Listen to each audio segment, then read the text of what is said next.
Good afternoon, everybody. I'd like to call to order Environmental Matters Committee meeting for March 14th. For the record, all the members are present. I would like to, is anybody give a motion to approve the agenda, first of all? Move approval of the agenda as written. Second. All those in favor, please say aye. Aye. Motion carries. Next up, approval of the minutes. Move approval of the minutes. Second. All those in favor, please say aye. Aye. Motion carries. And next up, election of the chair. Is there a nomination for chair? I nominate the alderman from Ward 7. I will second that motion, but I'd like to make a statement. That's fine, thank you. Go ahead. I have been thinking and talking to some of my colleagues about the need to rotate the chairmanships so that everybody gets to share the wealth at some point in time. So hopefully by the next year, we'll be in a position where leadership on each committee, not just this committee, but all committees, will rotate each year.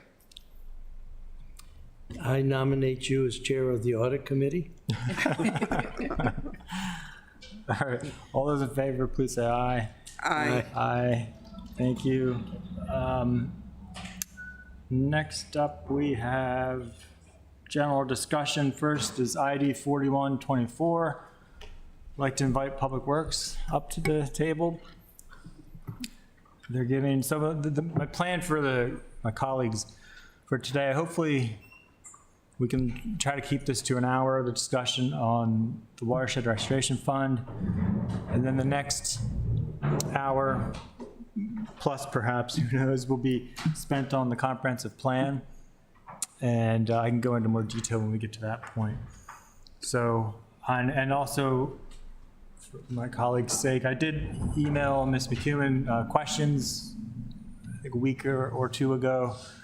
And so I'm just going to turn the floor over to you, Ms. McEwen, if you have anything you'd like to present to us.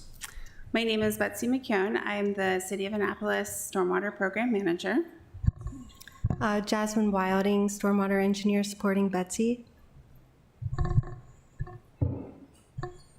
Jody Dickinson, Finance Director.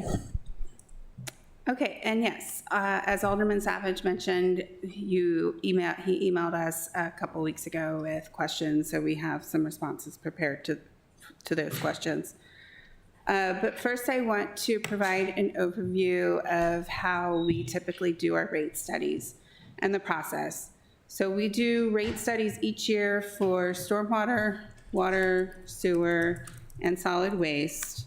We have a consultant, Stantec, on board that assists us with those rate studies. It's a very collaborative process. I am involved. I typically provide the capital project information, and I collaborate on the operating budget information as well. So right now we are still waiting to get, I think we're discussing the financial model on Monday for the fiscal year 25 stormwater rates. And Stantec comes to the Finance Committee to present those rate studies. The last I heard, that schedule hasn't been determined, but I would encourage anybody who is very interested in this rate information to come to the Finance Committee, because Stantec is truly our expert on the rates. So with that, I think, do you want to just go through these questions and then we can provide our responses? How would you like to go from here? Yeah, well, I guess let me back up a little bit, and just for the public and my colleagues' sake. The reason I requested this is that I was looking at the Stantec report from last year, which was given to us in July, and just noticed, well, actually the reason back up even further is because I was looking into other ways to utilize the fund, and I was told that we had a negative fund balance, which caused me a little bit of consternation. So then I looked into the Stantec report and had some questions that came out of that, as far as, I think they projected within, what was it, 3-4 years that we'd have a negative fund balance in that fund. And Is that from last year? Yeah, the July 23 report. Right. And so, but also with the budget coming up, we'd like to get this information as soon as we can. But I guess my question before I turn it over to you again would be, I think for finance, because you mentioned that Stantec will be, that the rates haven't been set yet for fiscal year 25, is that right? Correct. Right now, they're working on the model for 25 as we build the budget. And in the next couple of weeks, we'll come up with our proposed rates for 25. Those will be a part of the discussions for the 25 budget with the Finance Committee and the council. And the same thing happened last year. And although the final report wasn't printed until the summer, we had a final draft that we were working with at the time of the budget. And the rate that's proposed in their study was in fact implemented on July 1st. Okay, well, I think that's what we would be the draft. Because the final, we don't get till after the budget and isn't really much help to us. So it's very possible we would have a final report before you vote on the budget. It's just having them update anything that needs to be updated in there, however miscellaneous the information is. We just didn't follow through to get them to print the final version of the report. Don't think there were any, and I don't know if Betsy has any more information, any changes that took place in that draft. But we were working with the final. And hopefully this year, we're a little ahead of schedule, so we can have a final report for you by the time we're discussing it with the budget, in the budget process. Okay. If I recall from last year, my comments that, from the draft to the final were predominantly editorial. So the numbers did not change from the draft to the final. So basically what was in the final is what was included in the budget. Okay, well, that gives me concern, but Alderwoman Mason? Well, my question is about the timing of the report. Is the report intended to help us in the following year? If the report comes in June or July of '23, is the intent to utilize it for the next year's budget cycle? Does it predict or recommend out? Because I remember it making recommendations for several years, increases that we should implement. So, Am I making sense? So, yes, the fact that the final report wasn't issued until July, that the draft that built that final report was actually finalized in March when we were finalizing the budget. So that is the report last year in March that we used to build the '24 budget for that fund. Okay, so simply that we didn't have the final report. Yeah, I but mean, we had- could have given you a draft, but we don't like to release drafts. We want to make sure they say final on them, or we But don't we want did- drafts out there. But we did have the information to be used in the Yes. budget. During the budget Yes, cycle. and the rate that was recommended in that draft was what we implemented. Okay, so are we going to see that same, Yes, and I'm hoping that it'll be in final form this year if we can get all the changes into the report. okay. And is my memory serve me correctly, that they predicted out increases that we should implement for several years into the future? Yes, they try to project what we'll need, and their comments about not having enough revenue, they're saying if we continue our expenses over the course of time, those expenses will, of course, inflate, get higher, and the revenues as set won't be enough, and therefore the cash in that fund will start to draw down. And so we need to raise the rates accordingly over time. They give you their projection to keep an adequate cash balance in the fund. Okay, thank you. Alderman Arnett? Thank you, Mr. Chair. I think I remember this same sort of conversation last year, but my true recollection is the same conversation 2 years ago. Is this a matter that they can't actually run the numbers and finalize them until July, or is it just the dates that we're requesting in the contract? And if it's the latter, why can't we change the schedule so that we get a final report in March for the budget process? So I do believe that none of the numbers changed after March. So it's possible to get you a report in March when they're done. There were no substantive changes to the report between March and July. And so we're not delaying information that's going into the report. We give them, for instance, we just had a few meetings with them. We give them the FY23 actual results from the finished year. We give them our projections for this year, and we talk about anything new we're doing in the following year. If they wanted to, for instance, add a position or do another capital project, then we have those discussions and they work them into their model. So it's kind of, we're telling them what we have, they tell us what they're coming up with, and we're finalizing the FY25 budget at the same time that they're preparing their rate study. Let me be more specific. Is there a timing involved in when they run the model? Or can the model be run at any time and run so that the numbers are available sooner and the final report is available before the budget process begins? And is that something that is just a contract modification, or is there some data source that makes the numbers not available in final report until July? So the numbers that are fed into the model are all part of the budget process. So they would need our capital budget numbers. They need our operating expense numbers. They need our actuals from this current fiscal year. So if you try and advance the schedule of the rate study, you're not going to have the accurate information, and then you're going to have to catch up with that accurate information. Jody, am I correct in my statements? Yes, I was going to say, if you were to try to move that timeline of doing the rate study in the fall, you may not have final FY23 amounts.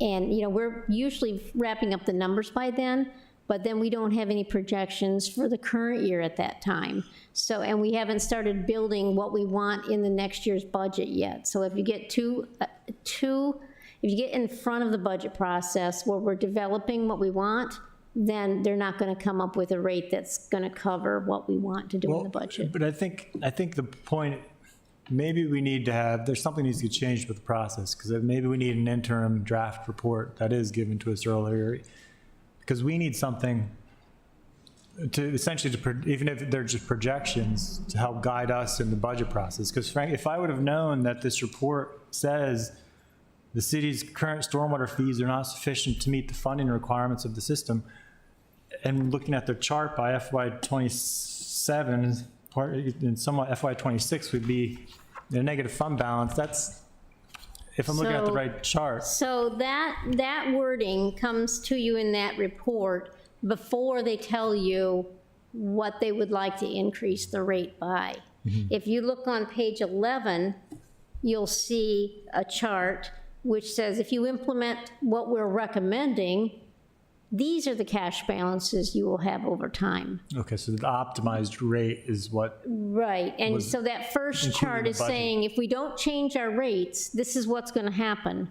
Therefore, we're recommending that you implement these rate changes, and then this is what's gonna happen on page 11.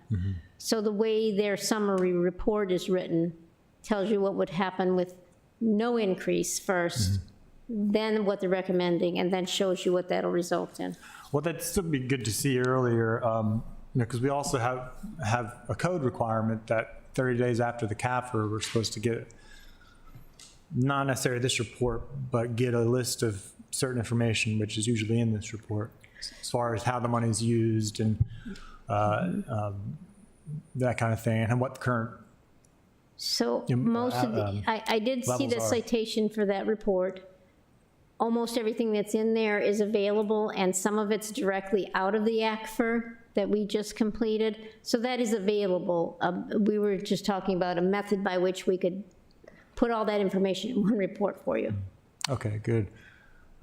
Thank you. I interrupted you? No, it feels like it's a catch-22, but we've lived for it for a while. We can't do the budget till we have the numbers. They can't do the numbers till we give them the budget. It doesn't, Yes, but ideally, I think if we work on our timeline, you would have a final report in spring. Yeah. It's just that, at least last year, and I don't know the timing for the years before either, I don't recall when that final report was issued.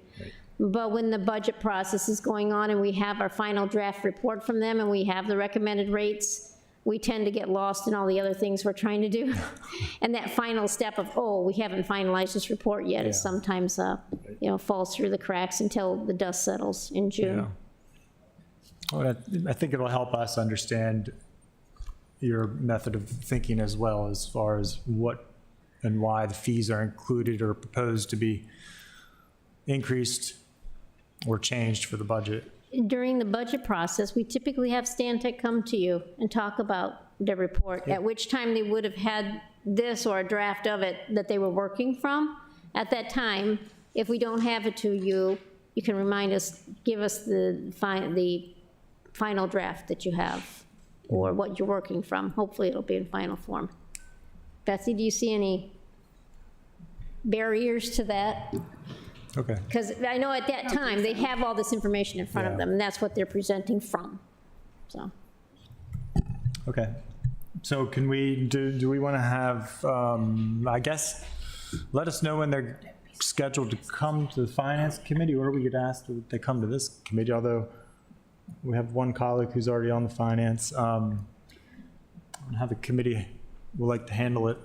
We could just tune into the finance committee meeting, I suppose.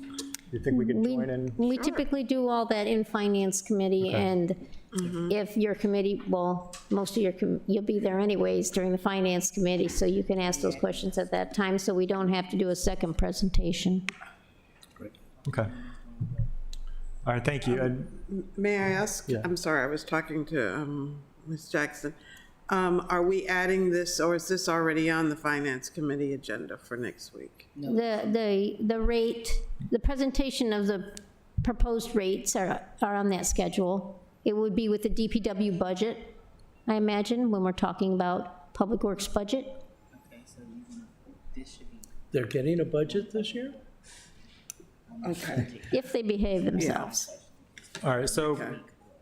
I think you've already addressed a number of my questions. The first one had to do with the annual report that we put into the code a few years back. And so that includes planned, current, completed projects, total funds raised, how the funds were spent, breakdown of staff funded, and any amounts leveraged from external sources. Do you have information you want to present on that today, or do you want to wait until Stantec is here?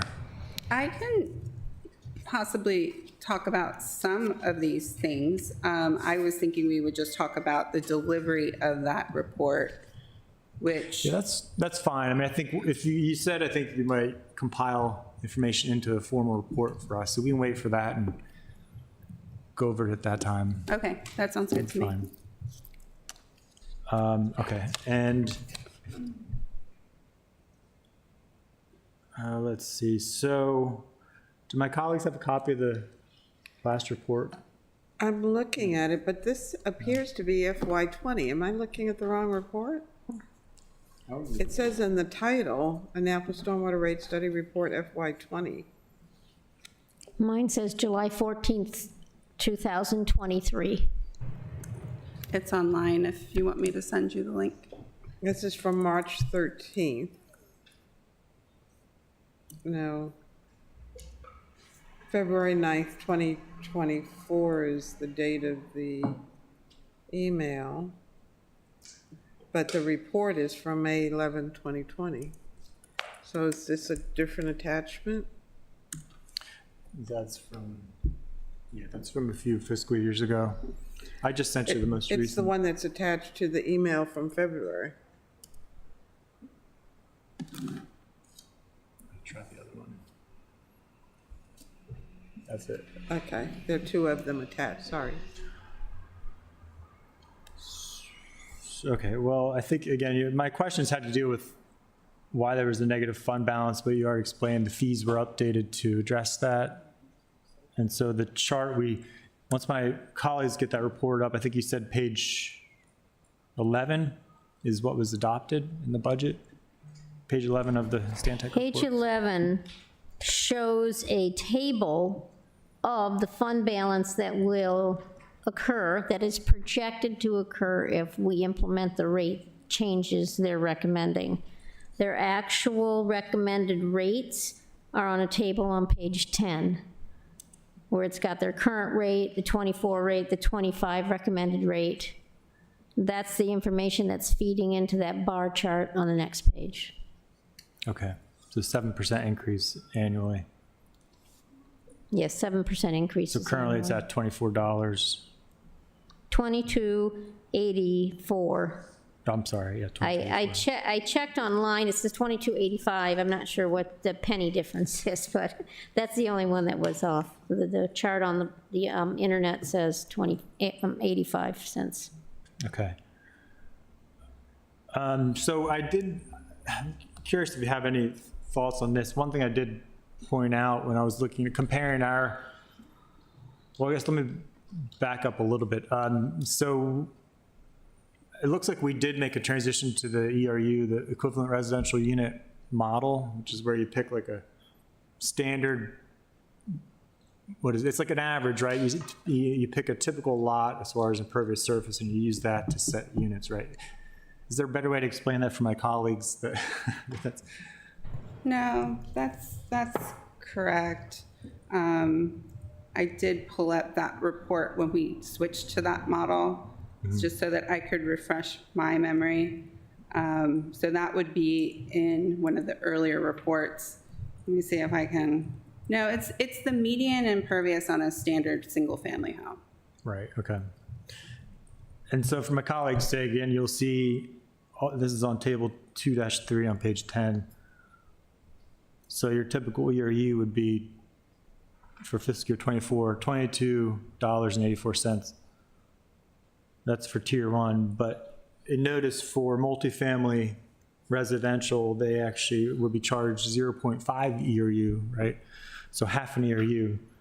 So a reduced rate, because the idea would be that they have less impervious surface to treat. How do we notice that? So you see, right. Multifamily residential, 0.5, the multiplier. Well, may I ask, Yeah. is that referencing an apartment building, for example, and it's shared amongst all the residents, all the number of apartments in that building? Correct. That would be an apartment building, a condominium. Yes. Townhouse, Townhomes, duplex? depends. Missing middle?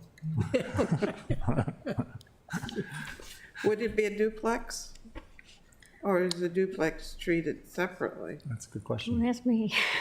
I would I think don't know it's anything separate. about the rates. There's,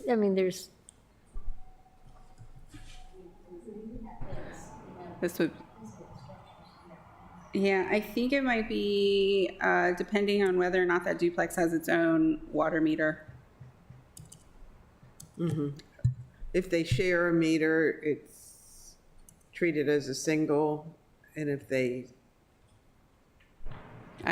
don't share it, it's treated as a single, and I'm speculating, and this would be a great question for Stantec.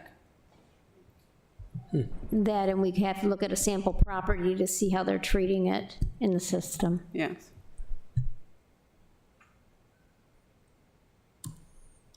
Okay. So one of the comparisons, when I looked at the county's ERU price, again, ours is what, $22 something. County's looks like it's at $93 per ERU. Much, much higher than ours. per quarter? That's a good question. I don't know. Anybody know if their counties, their stormwater fee is assessed annually or quarterly? I don't know. That's a good question. Ours are quarterly, Yeah, correct? ours are quarterly. Yeah. I don't know. I'll have to look into that.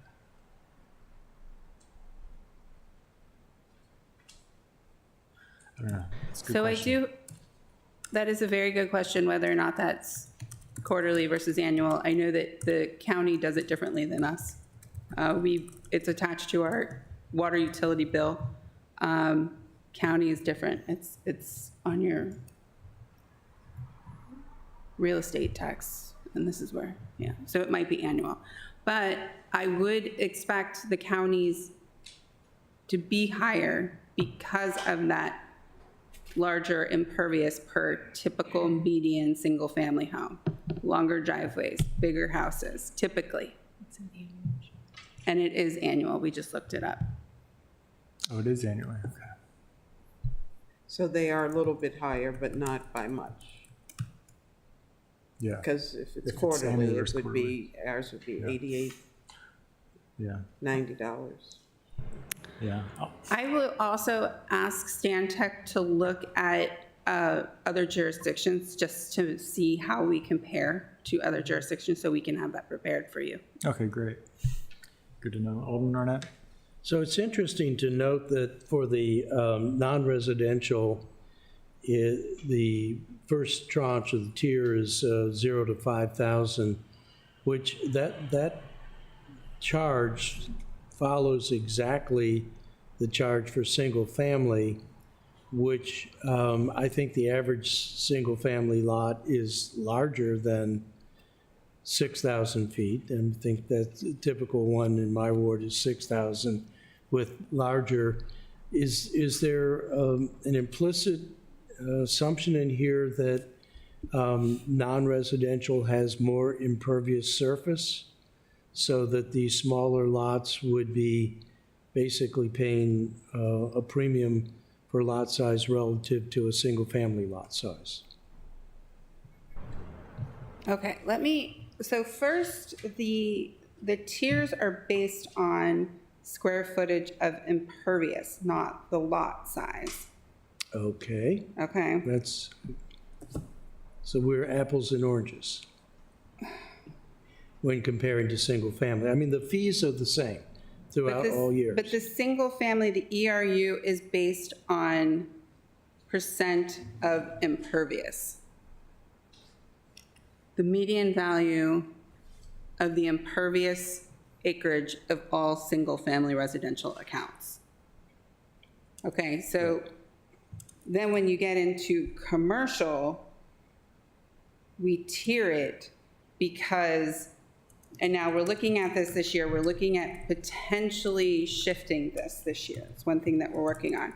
But to do the analysis of what every lot impervious acreage is extensive.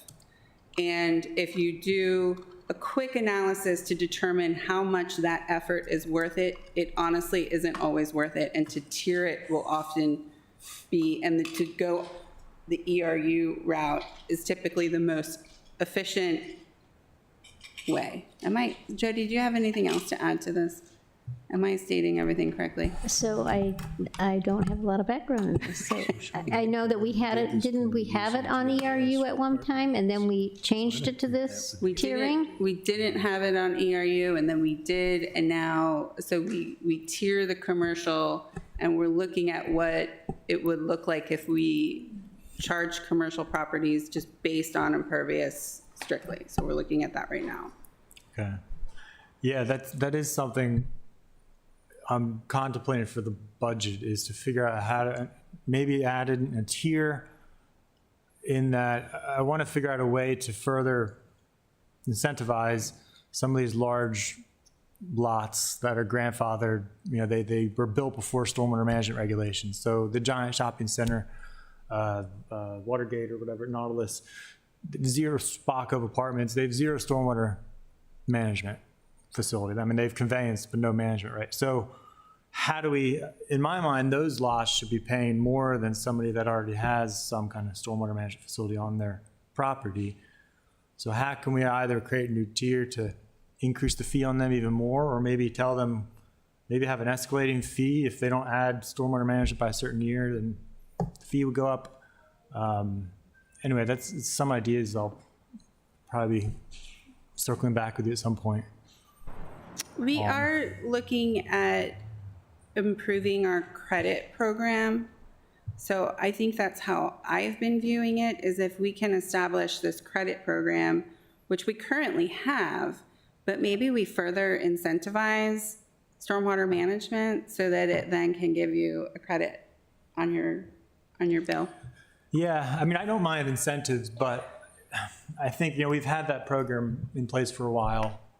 It's had, at least back when I was working more with it, kind of mixed success. I don't know how many commercial properties, large tier users really use the incentive, but I think it might need to be coupled with, incentive coupled with essentially a penalty of, you're going to really get hit with an assessment where to say, look, we'll give you I'm just throwing this out there. For example, we're going to charge you, increase your fee by whatever it is, 100% for the next 5-10 years, unless you commit to something. If you don't, we're going to take that money and try to put a facility, maybe partner with them to put a management facility for their property.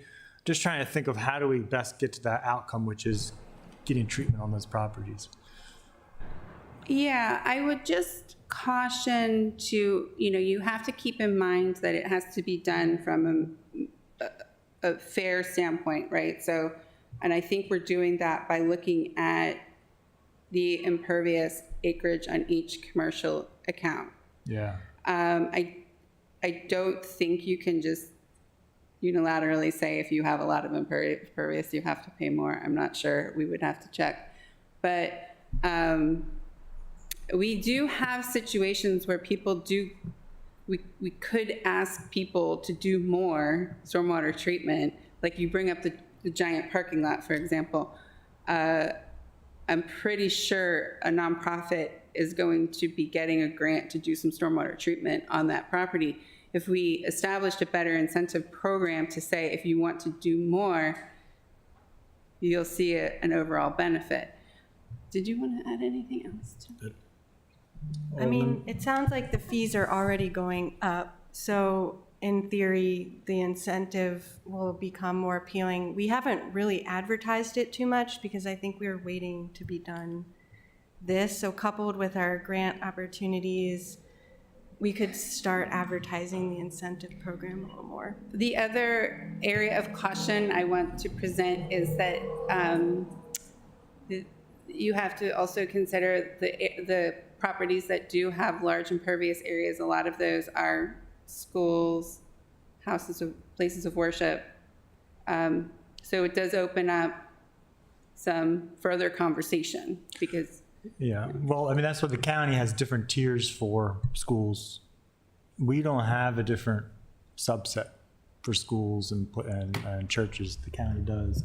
Alderman Arnett? But I'd like to follow up on this concept of incentives because I actually had Sean Wampler run a GIS that looked at all parking lots that are 20 spaces or more, and it yields very interesting results. But you can think of a parking space, or you can think of a rooftop that houses, say, mixed-use housing and parking and residential and commercial.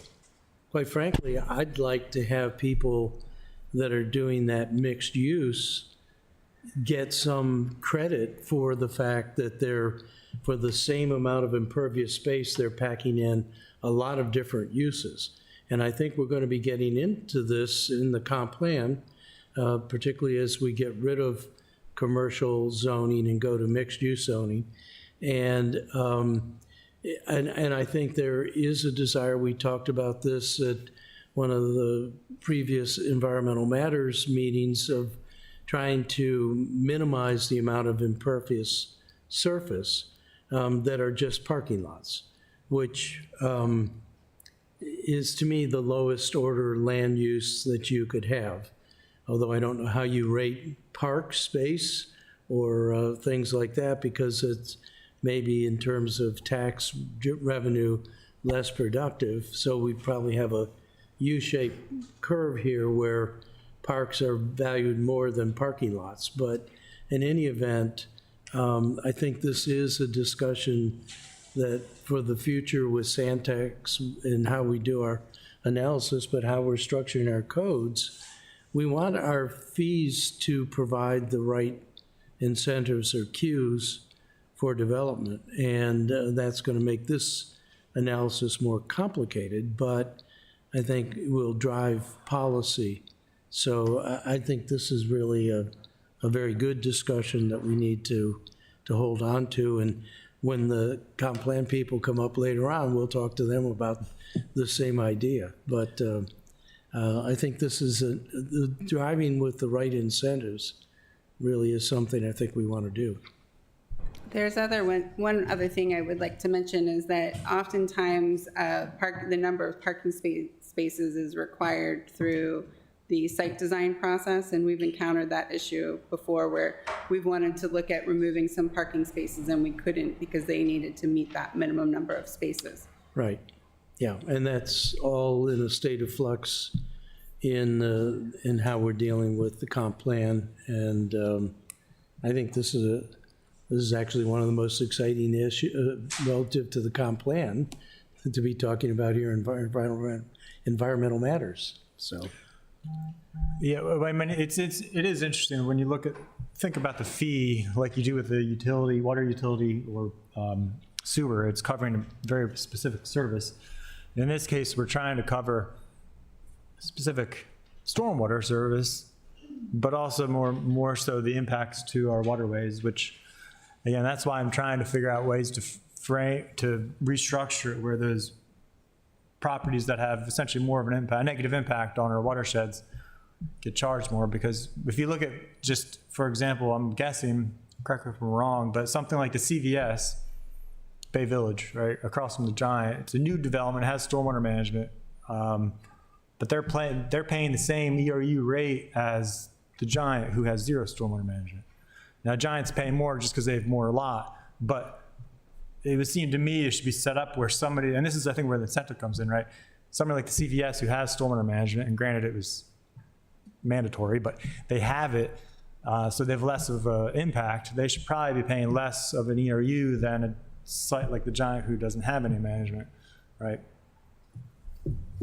I mean, I think when you put on your environmental policy hat, you have to also think about, are you making a brand new virgin land development easier than a pre-existing impervious space? So, I mean, I get what you're saying, but also you don't want to suddenly make new development on pervious soil more attractive because you're punishing someone for already being there.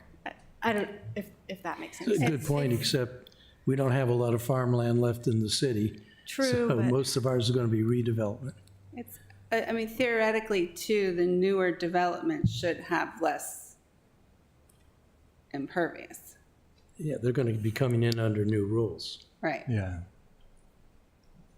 They should, yeah, theoretically. But in any case, stay tuned because I'll definitely be talking more with you about specific proposals on that. So some other questions were, let's see, why it's not directly related to this, but I received some questions about stormwater management agreements. Could you explain what those are and how the enforcement's typically done?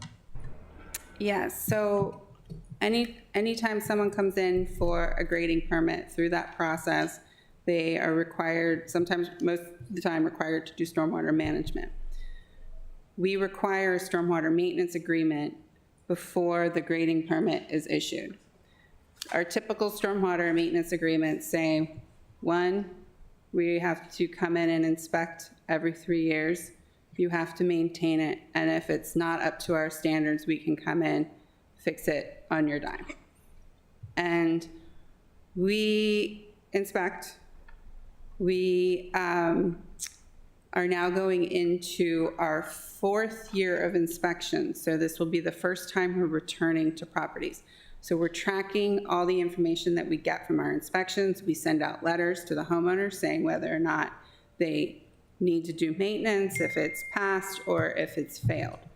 We get information back from the homeowners, so this will be our first time going back to properties to find out where we stand with a lot of these property owners.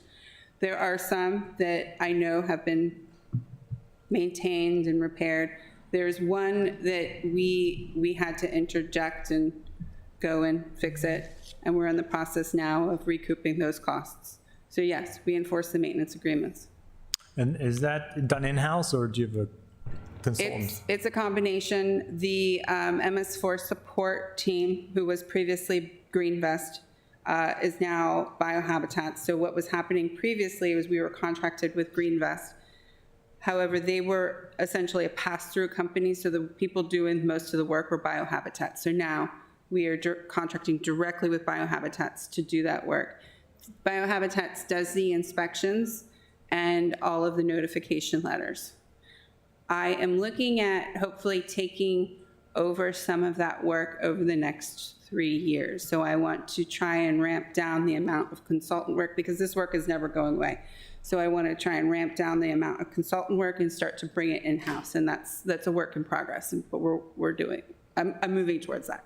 Okay, great.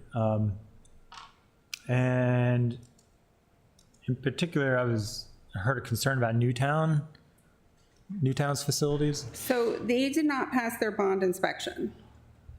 Is that enough, or do you want to hear more on that? Because that opens up a whole different can of worms. We like worms.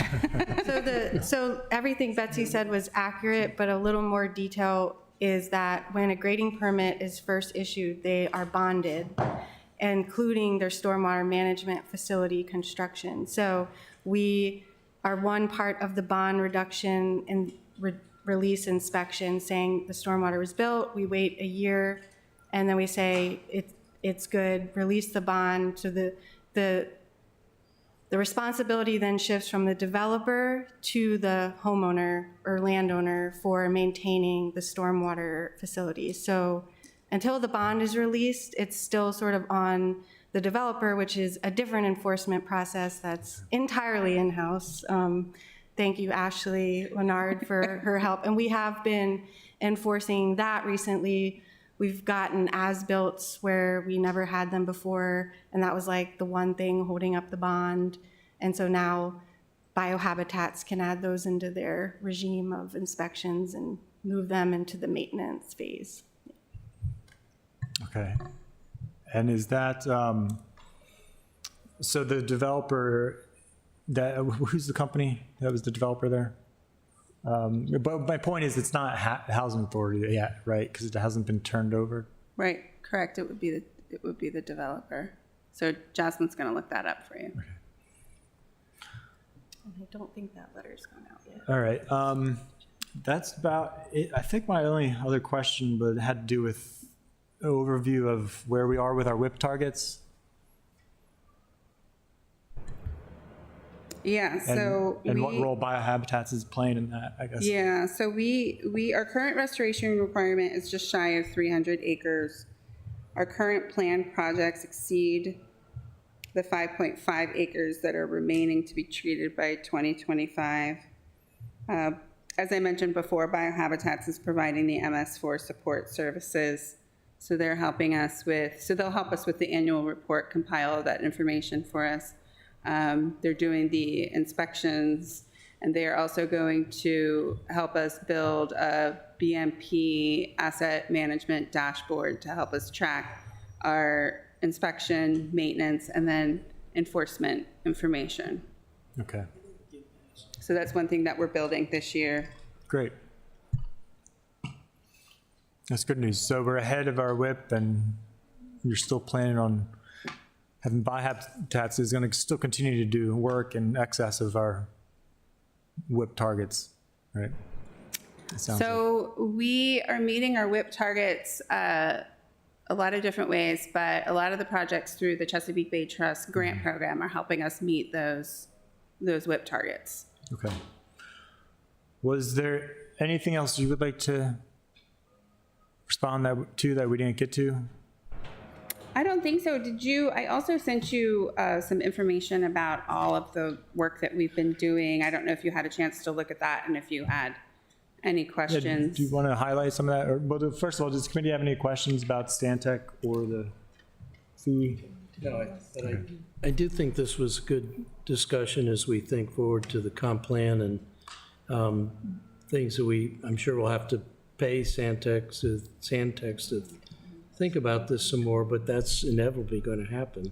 Yeah. So we want to provide the right incentives to our mixed-use properties and give them credit when they're doing things that actually give us bang for the buck. Yeah. Did you have anything else, Alderwoman?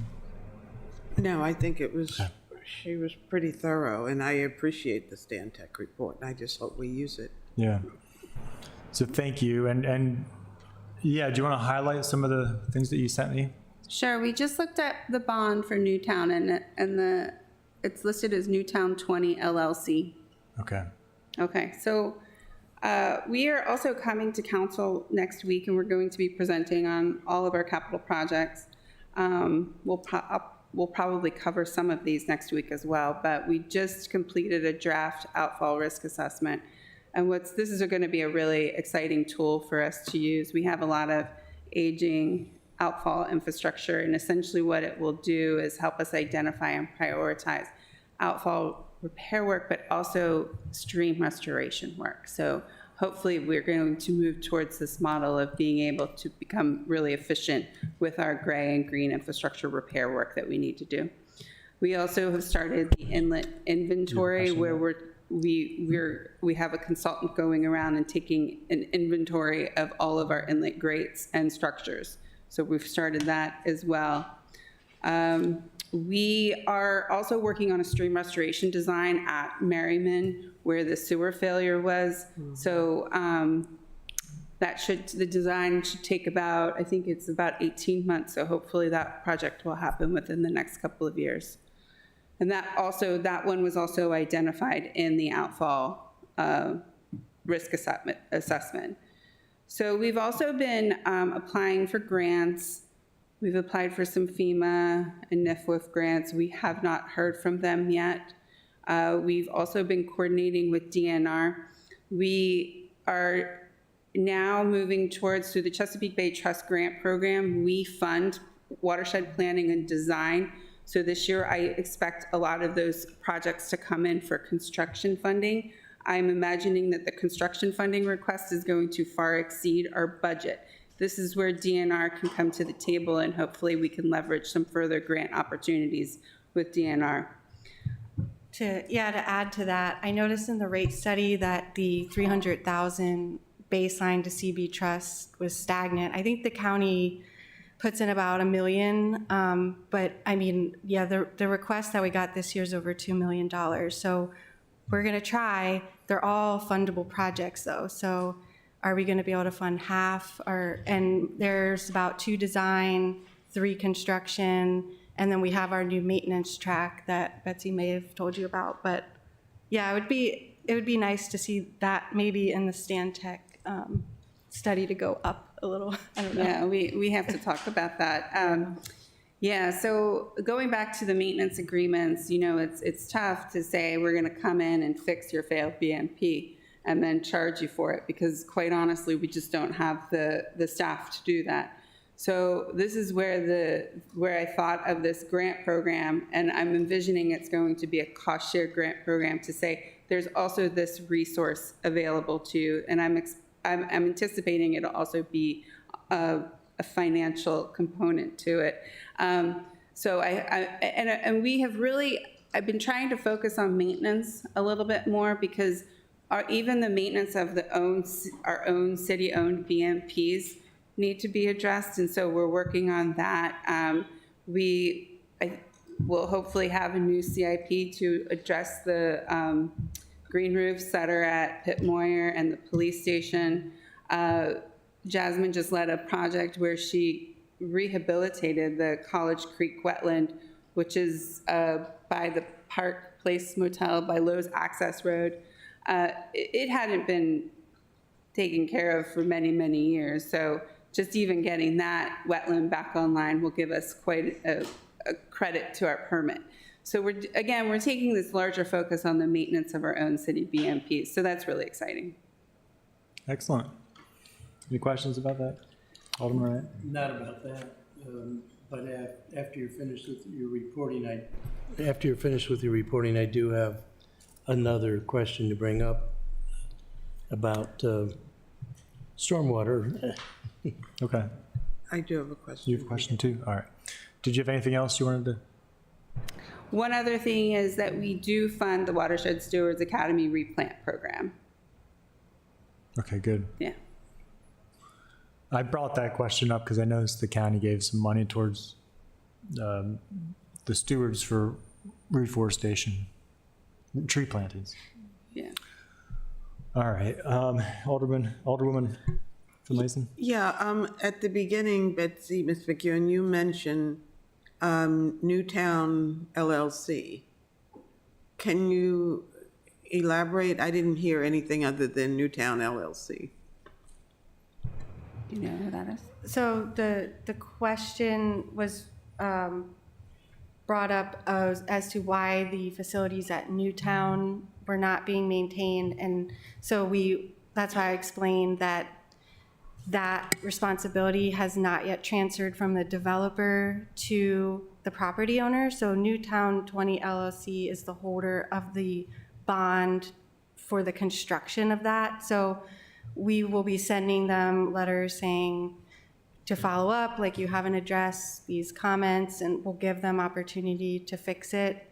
And then if they don't, we can take enforcement action by pulling the bond and fixing the facilities through the city. But yeah, we try to give them an opportunity to resolve it. And usually once we send out those letters, they're pretty responsive because it affects their credit and everything. And I don't think, it wasn't just stormwater that is a problem out there. There were other things that failed the bond inspection. Well, that's a public housing partnership. So, and I understand the difficulties public housing is having now with financial issues. And so traditionally, do they have a maintenance department that can maintain? How does this work? They do, because we're having the same issue at Annapolis Gardens, and there are people that, there is a maintenance team there. They just were left with stormwater management facilities that were not built per the plans and specs. So I know they do have maintenance teams. I think it would behoove us to keep that in the back of our minds so that when these public-private partnerships come into existence, we make sure that there are steps moving forward in maintaining. I'm not sure what the specifics of the agreements are, but. We are also going to be better at inspecting during construction, because that has been a problem where it isn't built the way that we want it, but we haven't caught it early enough. So we're also improving our own inspections in that regard, if that helps. Is that what you were going to say? Well, I was just going to say the bond in of itself, it's a surety, right? It exists because of this problem. So we're not handing off to the housing authority maintenance team something that was never working to start with. So it's not their responsibility yet. I don't know how much of their involvement is in the developer stage, but whoever developed it was required to get this surety bond. So that's the money that was put aside to ensure it was built right. Okay, thank you. Alderman Arnett? So as it happens, this is two perfect segues to my questions. The first one has to do with adequate public facility requirements. And I was asked by text yesterday, do we waive APF requirements for redoing public housing buildings like Wilborn Estates? And my recollection is that we don't. But yeah, so I answered that I did not believe we waived them. So, but the other thing has to do with construction, and I'm glad that Director Jakubiak has come back in the room, because I got a frantic call while I was in the middle of a luncheon meeting that the development going on my street, across the street, the contractor was pumping water out of their basement space into the street, and all of the dirty water was just going down and into the stormwater drain.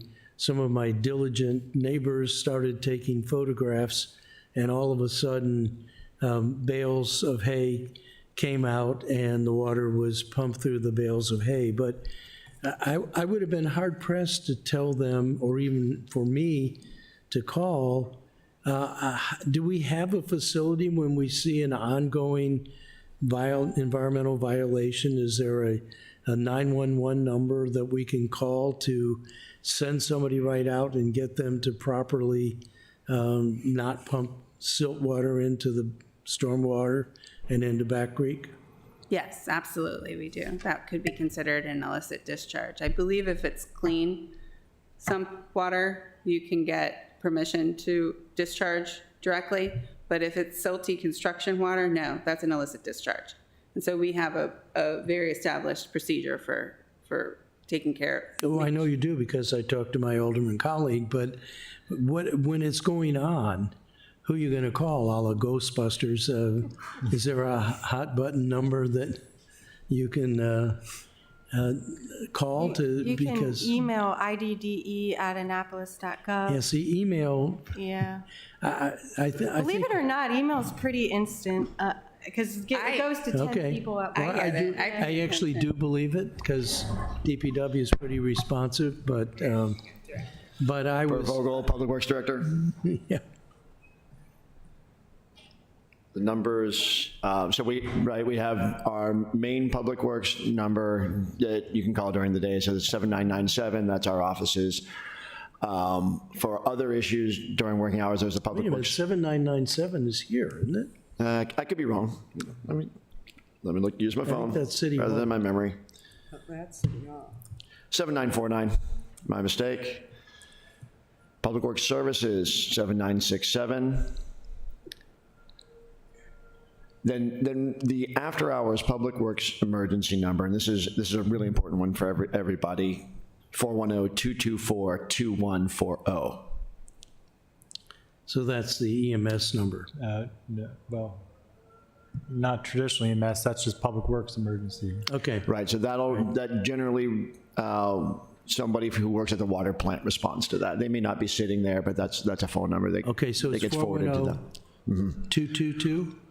410-224-2140.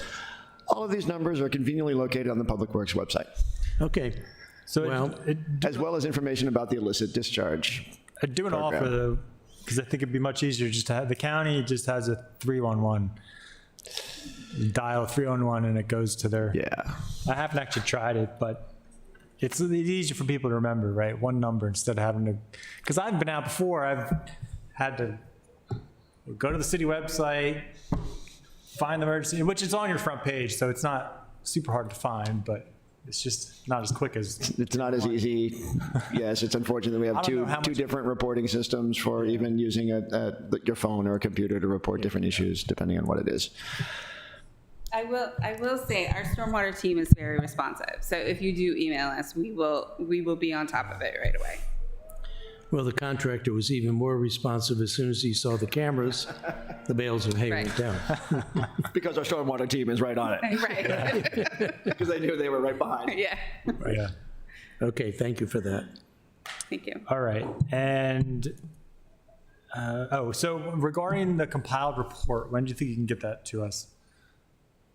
Not the Stantec, but just the code required one. So what I'm envisioning, and tell me if you think this works, is once we get a draft, and hopefully we'll talk to Stantec about maybe we do a draft final or something like that, and then I can put a cover memo on that, and then that can be posted on our website and issued to the Environmental Commission, I believe is what the code said. But I assume that the council would also like to see that, so we can make that happen. That would be good. Yeah, we did put Environmental Commission on there. Yeah, Does that work? yeah, I think that can work.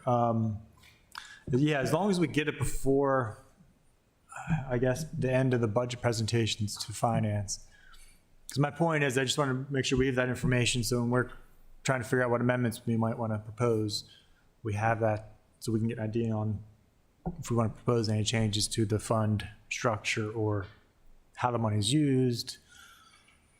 Because like in previous years, we've used that to help fund some additional positions, right, in the budget. And I think some of them were an amendment, not necessarily included in the budget as introduced. Yes, and, going back to, I know one of your questions, you listed all the things that the county's doing, and I do want to say that we do all those things. We do. And perhaps it's just that we need to write that down in this report, saying these are all the things that we do. But I did request a GIS person that would, I believe the proposal was to split it between sewer, water, and stormwater, because we do need more GIS help. Yeah. I mean, that's why I brought that up, is because county uses it on GIS, finance people, they use it for specific inspectors and inspections, permits, public works inspectors, project managers, all kinds of people on the support network. And so if you need more help, that's a good opportunity to increase the fee to help pay for some of those positions. Absolutely. Okay, so yeah, if you get that to us as soon as you can, that'd be great. Maybe for the next meeting, we could talk about that.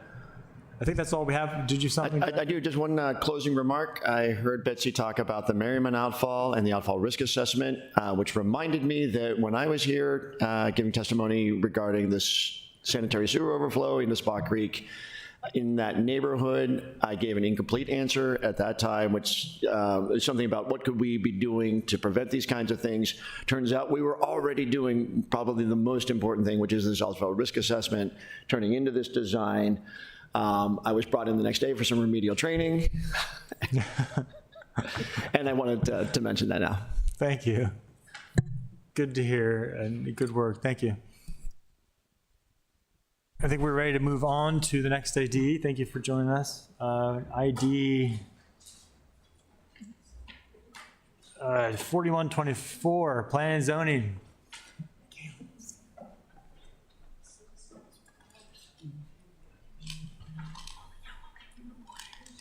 That'd be nice. Do we have more?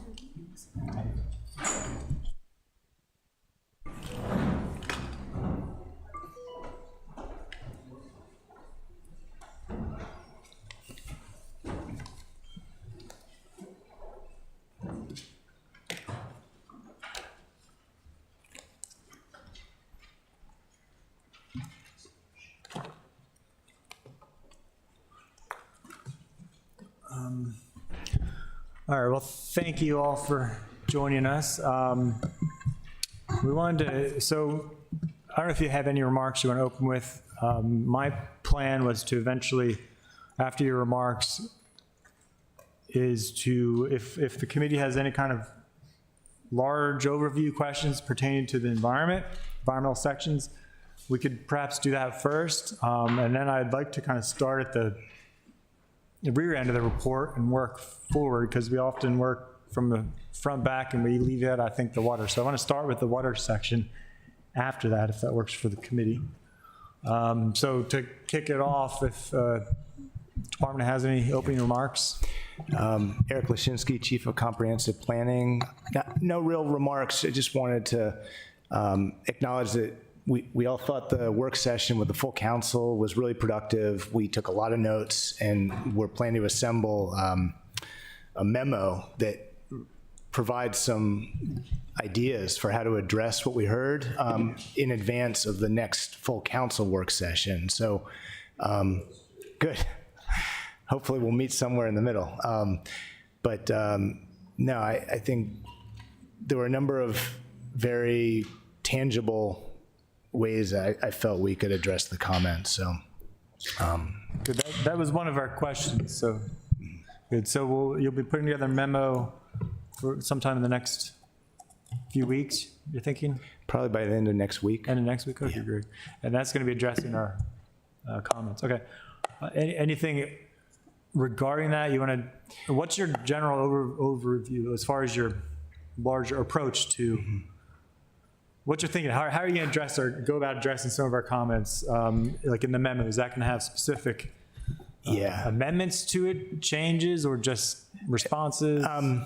It probably will not be worded like the ultimate amendments that might be added to the resolution for adopting the comp plan, but it would be specific. So one example, something that Alderman, you brought up, this desire to, for somebody who lives in a particular part of the city to know exactly how the comp plan addresses that part of the city. Well, we can't go into the same depth that the Rockville plan did, and there's a whole history to why Rockville does things that way. But we did feel it was relatively straightforward to produce kind of ward profiles that could summarize things in the comp plan that address those wards, and we could have watershed boundaries and other, key defining features of those wards, and kind of provide a profile that helps somebody understand, how does this impact me? That's one kind of tangible way that we thought we could address that comment. But I like that idea. I'm going to look to my colleagues first if you have any questions, larger questions about the environmental sections, No, plan itself.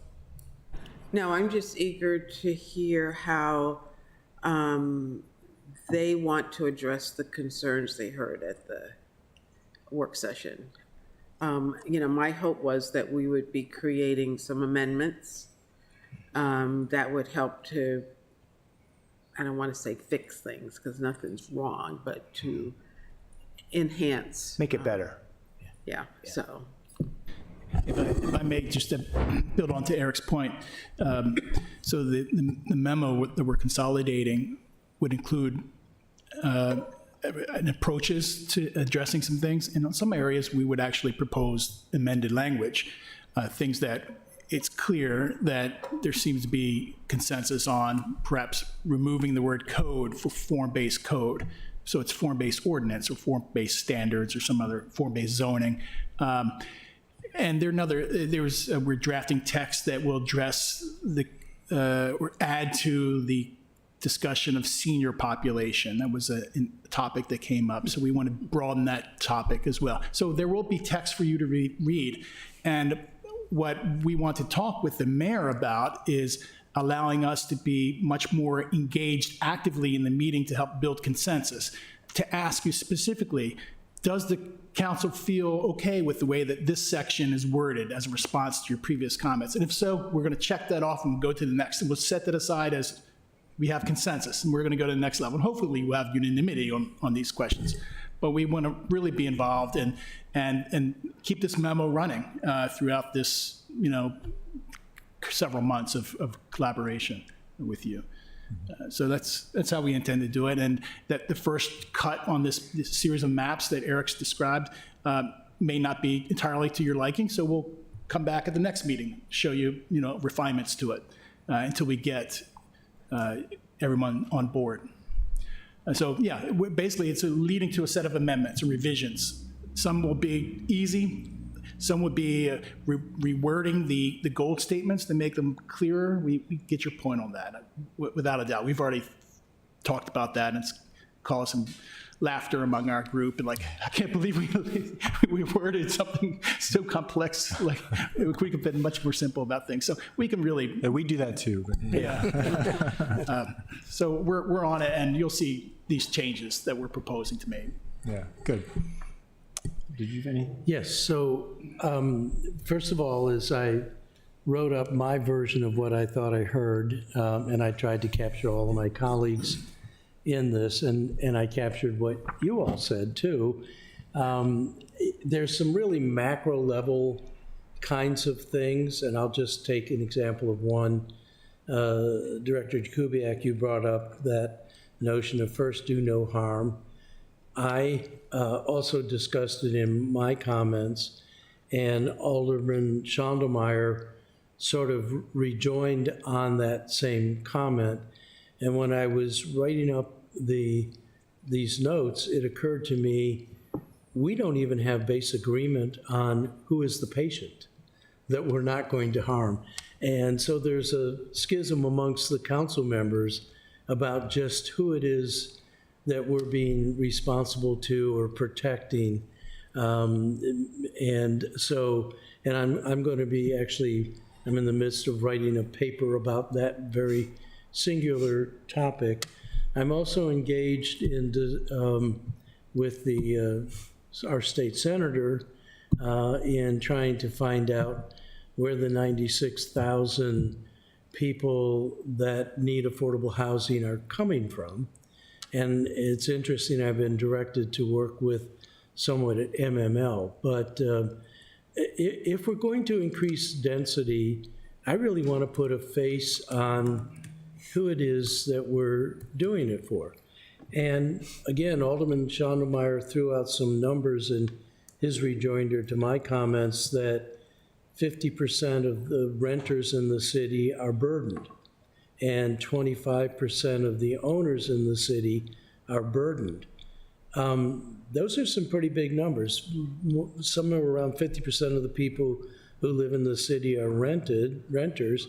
So of those 20,000, that means 10,000 people are burdened.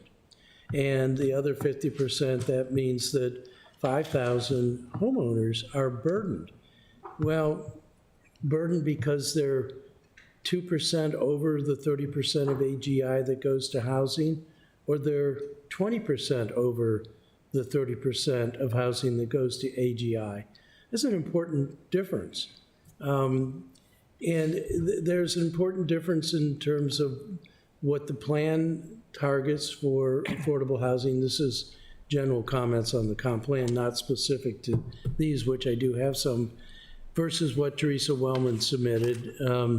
Really kind of orders of magnitude difference in the numbers. And so dealing with the specter of the plan, we need to really kind of, in my view, put a face on it.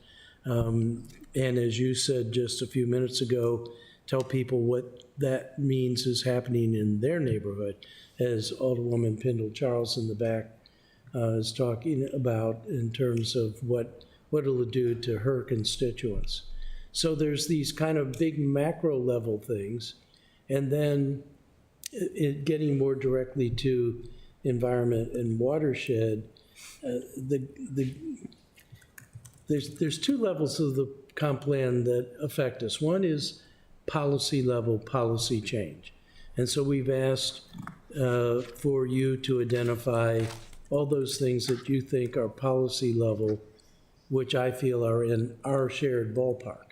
You have the land use authority delegated to you by state law, but we also have the policy prerogatives that are dealing with the city specifically.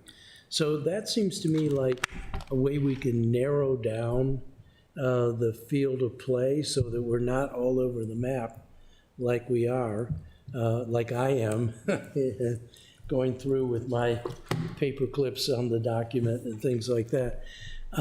So that's at a macro level, and I think that's one where we have a shared interest. As I said at the work session, we're the emissaries of this plan to our constituents.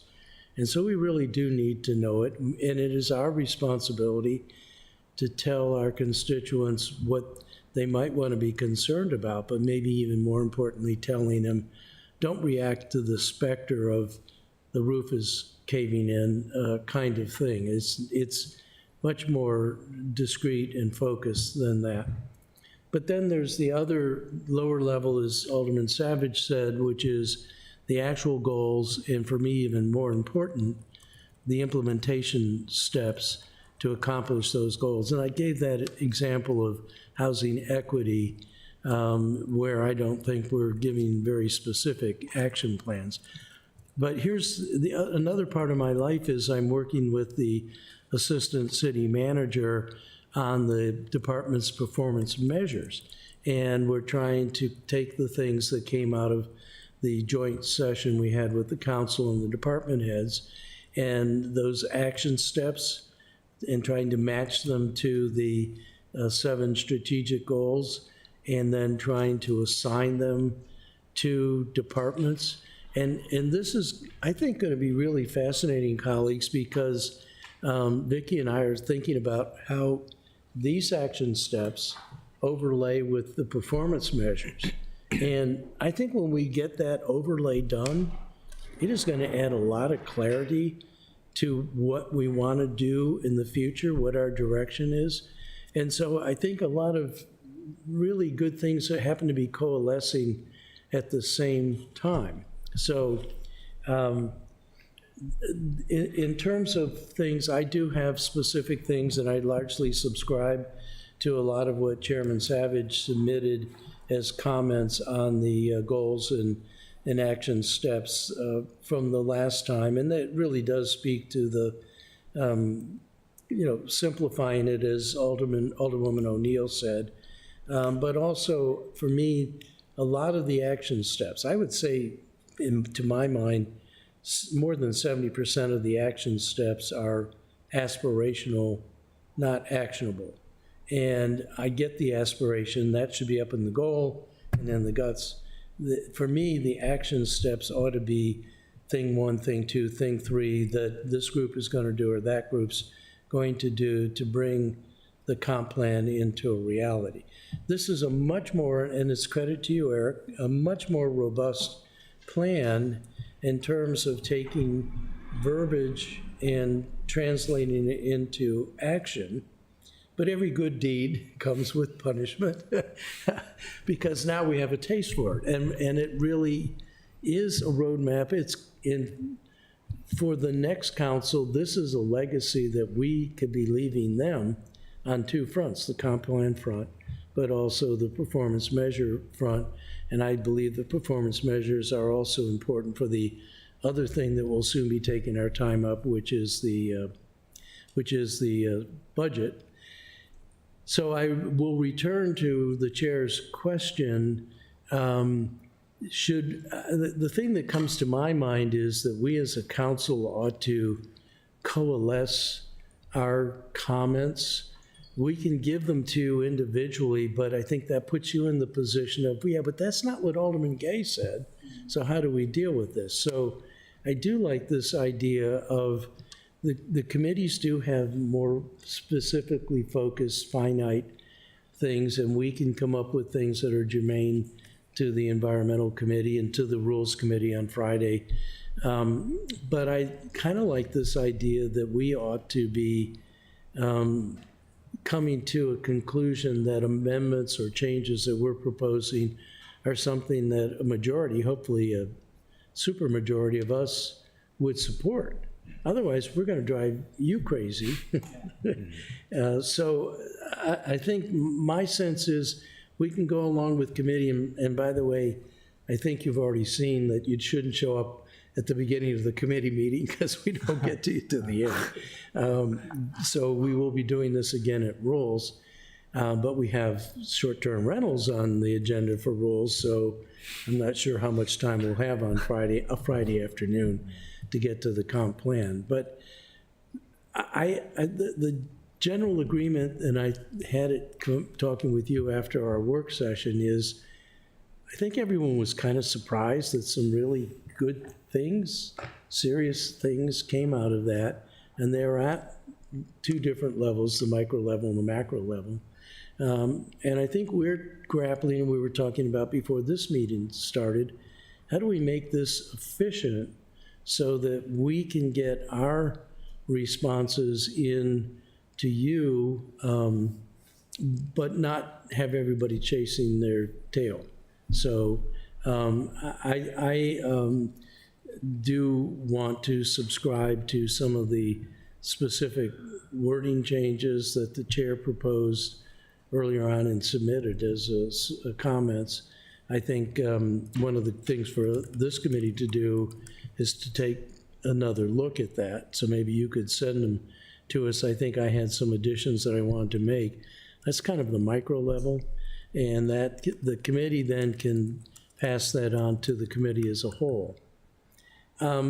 I want to speak for a second, and you know, I like to talk, so, but I got the real sense, I think, it might have been you, Eric, but in your opening remarks, somebody asked, what do you want to do?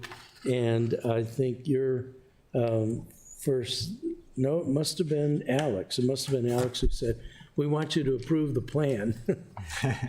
Failing that, give us your concrete comments.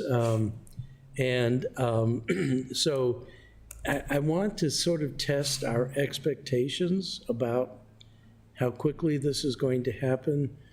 Director Jakubiec, you said that we should take the time we need, and I don't think we're dawdling, but we're still up at the how do we proceed level. How do we tackle this pounds and pounds of pages? And so I'm sort of testing. I think we're trying to operate at two levels, one, the committee level, the other at the committee as a whole. The committee, I think the committees should report to the committee as a whole and share our ideas, but I think many of us are anxious to get in and talk with you directly, but we don't want to waste your time. So, but I'm not thinking that we're going to be passing this in July, is my sense. I think we'll need more time, but frankly, I think this is such an important endeavor that we really should take the time we need.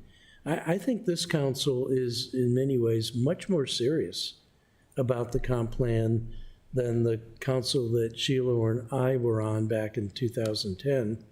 I see council members digging into it with a lot more zeal. I mean, it varies, but anyway, I'm not going to ramble on anymore. Really, the questions are, how do you want to work with us? Yeah, just to offer one question. Would you be willing to work towards a date before July?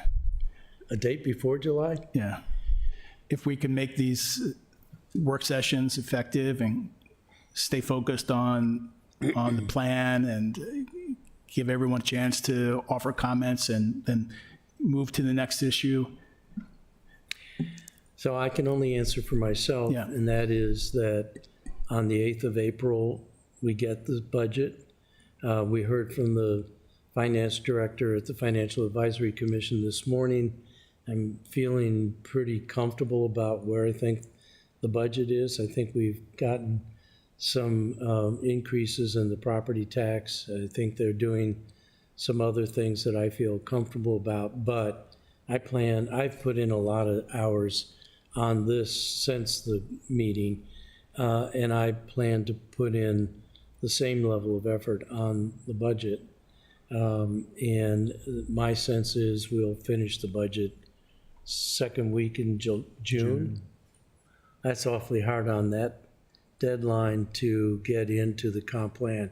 And remember, I explained to you at least my intent, when we get this comp plan to a place where the council has its recommendations, I want to have a town hall meeting to lay this out. And in fact, I would invite your participation in that to my constituents. And I think that I'm thinking would happen in July at the earliest. So that's my sense of it. But let me rejoin. Why finish by July? Well, these plans get adopted by law every 10 years. We're out of date, out of sequence with that. No one's going to planning and zoning jail if we don't get it done by July.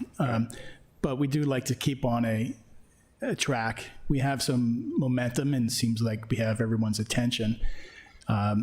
We have a lot of things that are in this plan that are implemented through grants and other interagency approvals outside of the city. The grant agencies look for these things to be included in the comprehensive plan to support them. We will likely be coming to you with an annexation this summer, and that annexation needs to be consistent with the comprehensive plan. If the annexation is not consistent with the plan, it doesn't go forward. So again, the plan is an important guide to constraining and shaping an annexation agreement. There are capital facilities. There are other projects. We just talked with Burr today about Marketplace and changes that can take place there. There are a whole host of zoning amendments that we're sort of backing up and hoping to begin making. A lot of those would flow directly from the comprehensive plan. So there's just a lot of reasons why we'd like to get the plan adopted so we can start doing the things that are backing up in terms of, we operate in concert with the plan. It's generally our approach is a reflection of the public interest, the only concrete sort of document we have in that respect in the broad scale. So having an up-to-date plan is important to us. So actually, you can help us, at least help me, but I've asked several times, and we talked about it at the last work session. It seems that the absolute minimum that we need to discuss as a council are the policy changes in the document. I have an idea of what some of those are. I think you have ideas. I know these were things that have been discussed at Planning Commission. So if that's something that could be given to us in advance, I'm assuming we're going to have our next work session as a whole in the next week or so. 28th is when it's been scheduled. 28th, okay. So having that kind of list in time for people to mull over and focus on, I think would be a huge greasing of the wheel. If we can agree on the policy points, I think we're a long way home. The rest of it is neatening up the picture of the specifics of the goals and the action steps. And that's also something that I can take immediately to my constituency and sort of shortcut getting them up to speed on what's going on. Believe me, they're following this. They may not have read the comp plan, but they are following the effort. So I think that would be a really good step from my mind, and I'm only speaking for myself, to help. I'm seeing my colleague from Ward 3 shaking her head in the back. I mean, that would be huge. That would be a huge step forward. And maybe, it would also maybe something that would generate positive interaction, but also maybe resolve some concerns. So that would be my request. Well, I think a better target might be July 31st, because we are off in August. We don't like to have stuff. I think that'd be a good date, because I don't think we would want to have to go through August and then wait till September to pass something. So that might be a good compromise, July 31st. Target.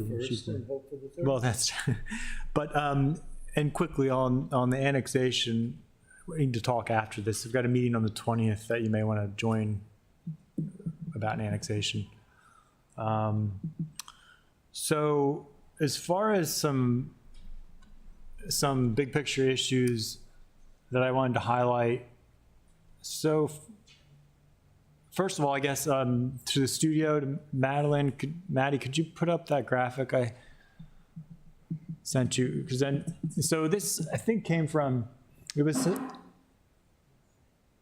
came from, I think, some surveys that you did with part of the comp plan. And I'm bringing this up because, to me, one of the big picture concerns I have is that, or observations, I should say, it's kind of concern, but observation is that this comp plan really focuses in on how adding density. And that's also been one of the hot points with the council. There's a lot of concern about that, right? But my observation is that it really seems to be a big focus on that. But, when you look at this survey, a green infrastructure network actually has been marked as 80% very important. Plan for resilience, aesthetics design. But at the bottom there, you see residential growth, which 37% want slow and steady, 36 want slightly reduced. That's, again, just maybe you have a different opinion, but that's just kind of my observation, is that's a large focus on this plan is regarding growth and density. I know that's what's given a number of us some concern. If I could respond. Yeah.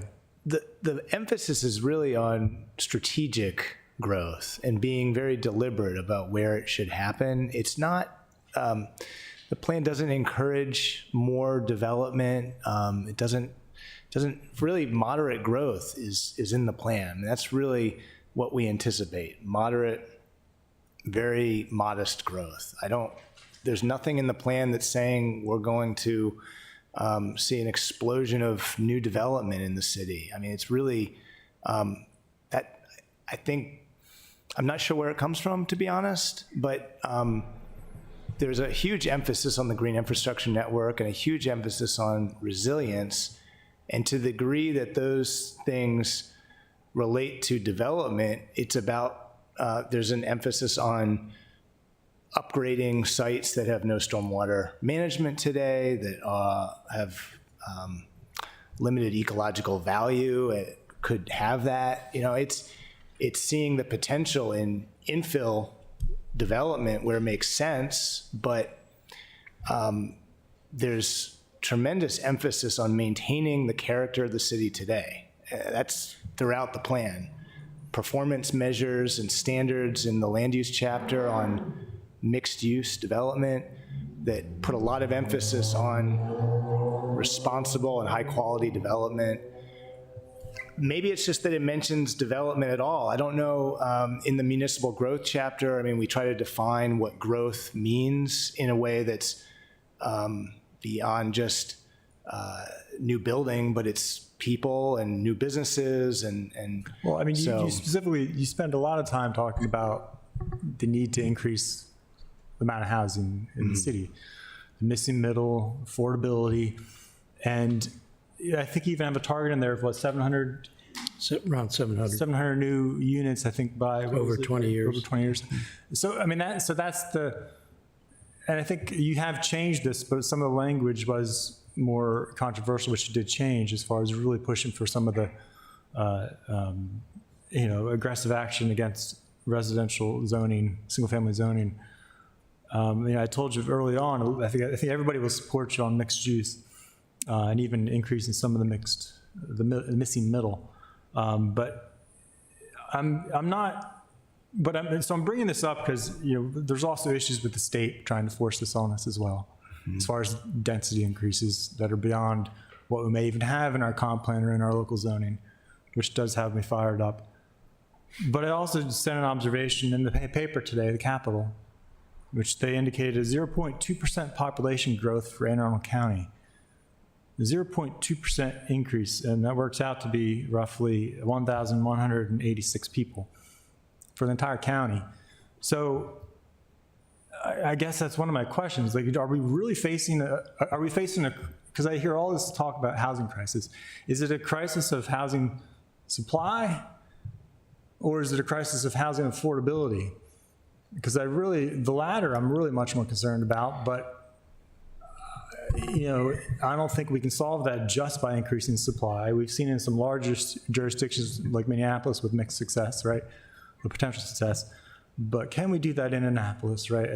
Are there other measures we need to pursue if it's a crisis of affordability to try to bring that in that's not related to supply? So that's kind of my first question. Is which crisis do you see? It's both. They're interrelated. We're not supplying a diversity of housing types that are affordable to a diversity of incomes in the city. And so when Alderman Arnett mentioned who are we trying to attract to the city, the comprehensive plan is, in my opinion, extremely clear that the emphasis is on the workforce, the people who work in the city, who can't live here today, who commute, in some cases, very long distances.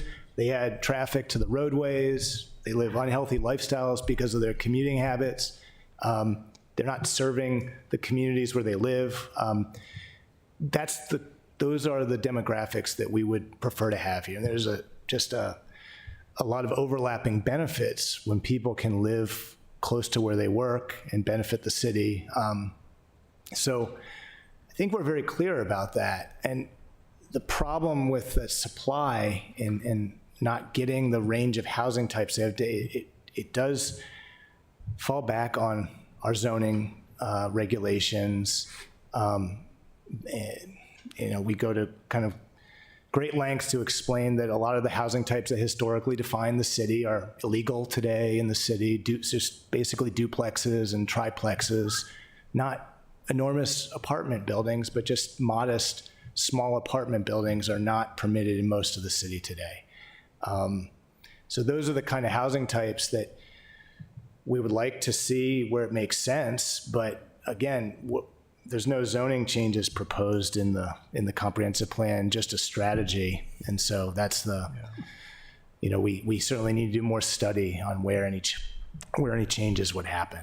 But See, this is cognitive dissonance for me, because yes, there are zoning changes planned. You're planning on going to form-based zoning, you're planning on collapsing the number of zones, you're planning on eliminating a whole class of zoning. So this is where I start to have some problem, because I hear what seems like doublespeak. You are planning on it, and in fact, you keep saying in the comp plan, and the Planning Commission keeps saying, the current zoning is what is preventing us from doing the right kind of development. So which is it? I mean, I just, and then I would really like, and one of the things I'm going to ask for is your definition of crisis, because I just asked it on Chandlemar's data about burdened. There's degrees of crisis. To me, homeless is a crisis. And so then we need to figure out, well, who are these people and what level of crisis are they in? I always tell the story, my wife and I always wanted to live in Georgetown, and we just never could do it, even though it wasn't near either of our work. But I mean, so some of those things are things that I am definitely going to want to drill down into, but there's another specter here that I'm going to want to talk about, and I'm hearing about. Just because our goal is 700, if we change the form of zoning and we change the zoning categories, how do we hold to that target? I mean, what if we get a glut of new interest by developers? And I gave you the papers on Minneapolis. I now have one from Cornell looking at the radical increase of rent costs in large urban areas in the 70s and 80s. And the hypothesis of the professor is it's liberal Democrat policies. Guilty, I'm one of those. And so how do we deal with those kinds of things? And I think that's where, when we have our dialogue, this is the dialogue we need to have. Yeah, I agree. And you might remember from the municipal growth section, there's a build-out analysis done, and it shows really we don't have much capacity for new development within the city boundaries itself. There's very little outward expansion, so the annexations are really about formalizing the municipal boundary to some extent. There's no more growth like that. There's no more major farms on Forest Drive to be developed and to be, so this plan is not about solving a crisis. If it was a plan to address a crisis, it'd be something else other than a comprehensive plan. This is a 20-year plan, a vision to get to a different future. And a lot of the different future we're talking about is about improving what's existing now. It's just that we anticipate some changes. But really, we anticipate, and this is not just us, Baltimore Metropolitan Planning Council, and who's done the projections that we relied on, project very slow and steady growth, irrespective of what our zoning is. They're looking at regional growth. Very slow, moderate growth. Slow and steady, I don't know if it's even steady, it's just slow. Once the projects that are in the pipeline now build out, there are really no more big projects waiting to fill in. The development density that has happened recently has happened outside of the municipal boundaries. None of those projects would be approvable within Annapolis. Yeah. Annapolis is at a scale that will it'd be interesting that the municipality has a lower density, lower scale than the suburban area around it, right? So what's happening is that we have River Road and the Route 2 corridor is being transformed into something quite remarkable in terms of density and urbanism. And if I can just interrupt quickly, Yeah. they wouldn't be approved in the city because they don't have MPDU requirements. I mean, we're so far ahead of them and what we've required here for 10 years. Not only that, they don't have the zoning for them, and they don't have a comprehensive plan that supports it. This plan doesn't support that level of Or development. transportation, they rely Or on a our buses. transportation network, or an environment, or stormwater management. That is not the vision for this plan, right? The vision for this plan is that there are a number of areas within the city where the real estate cycle sets up these areas for redevelopment. And should they redevelop, we'd like to introduce some of our housing goals in them so that they develop as mixed use and start introducing housing supply that meets broader needs of the community. And not, you ask, who of those 700 new households would be, occupying those new households? There'll likely be people like me. I've went to look for a place to live in the city, and I can't find a townhouse under $600,000. I mean, it's quite remarkable when you actually look at the cost of housing for working housing. So think about the families that have kids now who would like to see their children return to Annapolis after getting a college education or earning a degree in a trade school or working their first job.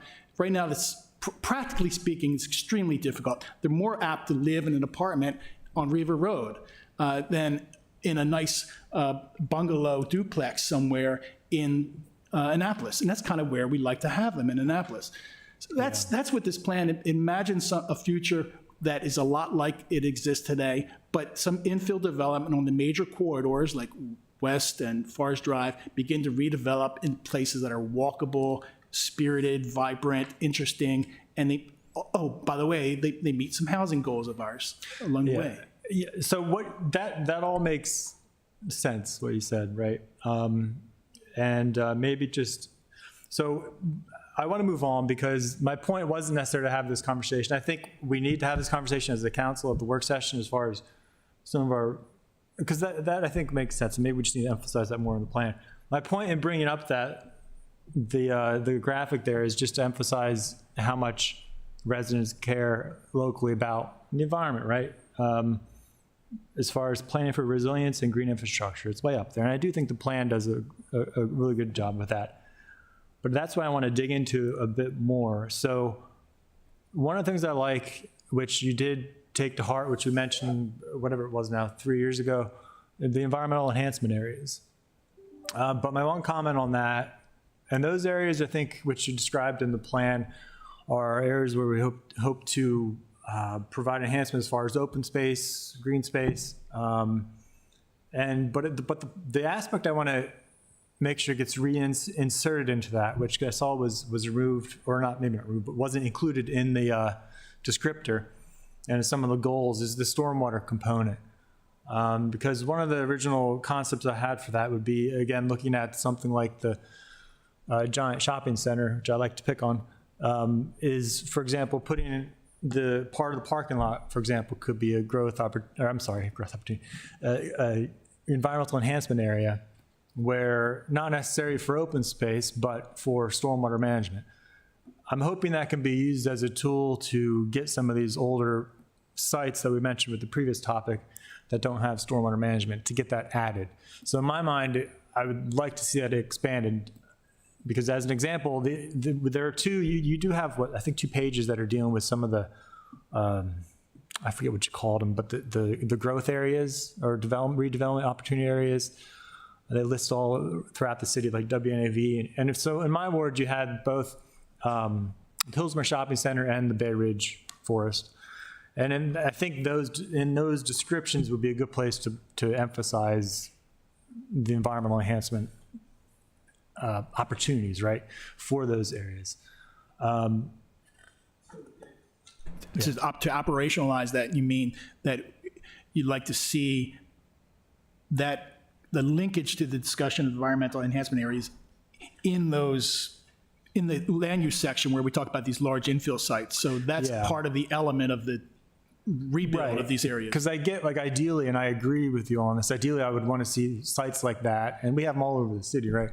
To be redeveloped, to become mixed use, walkable, cyclable, but also at the same time, more green, right? I know, yes, they'll have to, if they're redeveloped, they'll have to adhere to some of our new stormwater regulations, but then again, I think we should also plan, some sites may not want to or need to get redeveloped, and we may just want to do enhancements on them separately.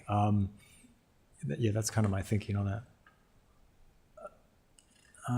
Let's see, oh, for Greenway, I like, and to the studio, to Maddie, you can take that off the screen now, thank you.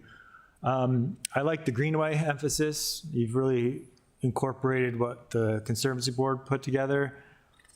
My one question, and I don't know if we'll get to it today, but maybe when we meet, we can go over it, but in some of the goals and action items, you mentioned using the Greenway, but it's not, the part I wanted to encourage you to expand on is how exactly, as far as an action item, how exactly is that, are the greenways identified going to be used, or should they be used by planning and zoning? Because I think in one of the targets, goals, you mentioned staff working better with the commissions as far as working towards these goals and implementing them. But what about staff, right? Because I think that's the other part of it is, do we need, for example, because I think a lot of these greenways are identified for the goal, obviously, of preservation, either during new construction via the Forest Conservation Act, because they have preservation value inherent in that act.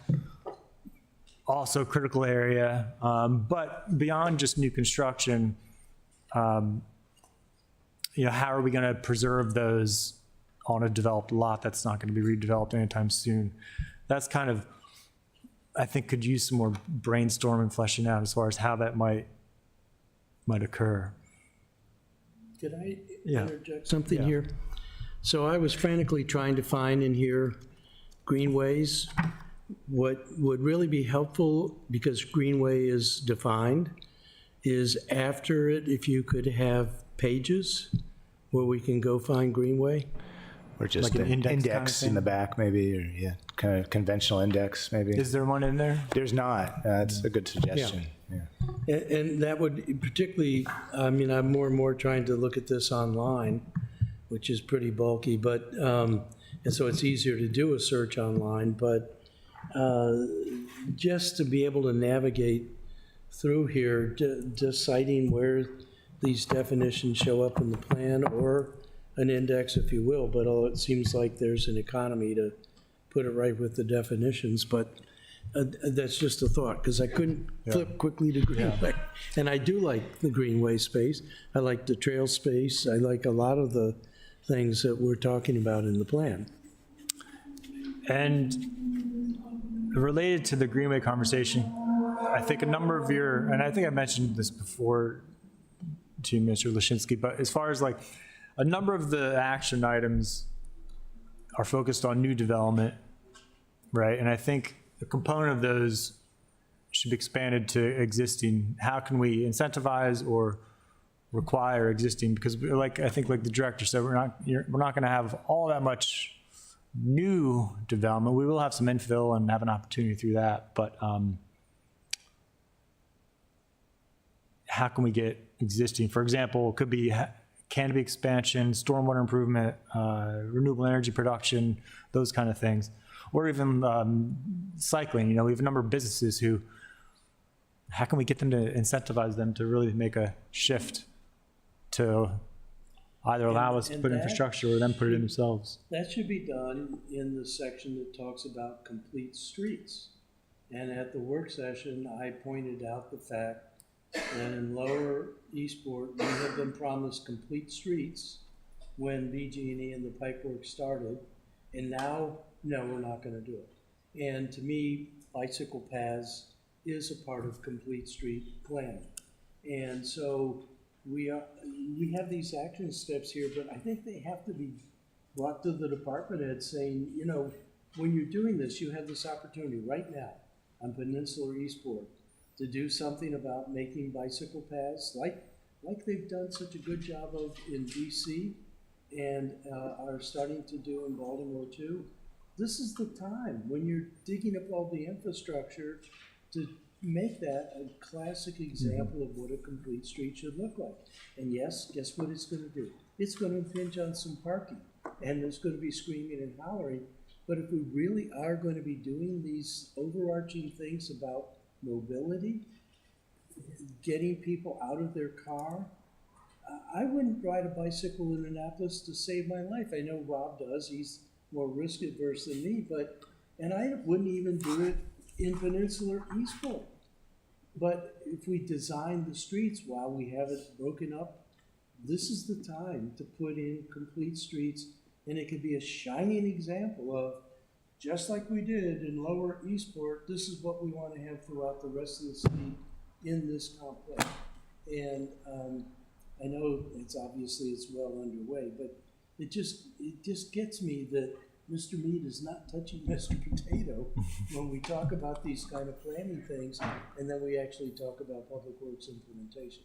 Sorry for interrupting. Well, that's why this plan helps us, because if a project happens on Forest Drive, say Annapolis Seafood Market redevelops, we care about how people from Robinwood get across the street. So the focus would be on making that intersection livable and walkable, not about building a wider turn lane so traffic can get through faster, as a vehicle. So making those offsite conditions part of the Planning Commission's approval is pretty good, and that implements the plan. So what you're asking for, Rob, is to make sure that we, in those discussions of the infill sites, talk about these ideas up front. So it's not forgotten, it's part of our policy. Any citizen can look at the plan and say, well, you guys said you were going to do that. How come, Yeah, and it's actually a great transition because, and so a part of this transition is, we already talked about simplifying the goals, and I think you've taken that to heart, it sounds like. And for the environment in particular, I've read through these goals many times, trying to get my head around it, and I think once we reword it, it'll help. But I think it's getting back to basics, or like my colleague from Ward 8 said, back to first principles.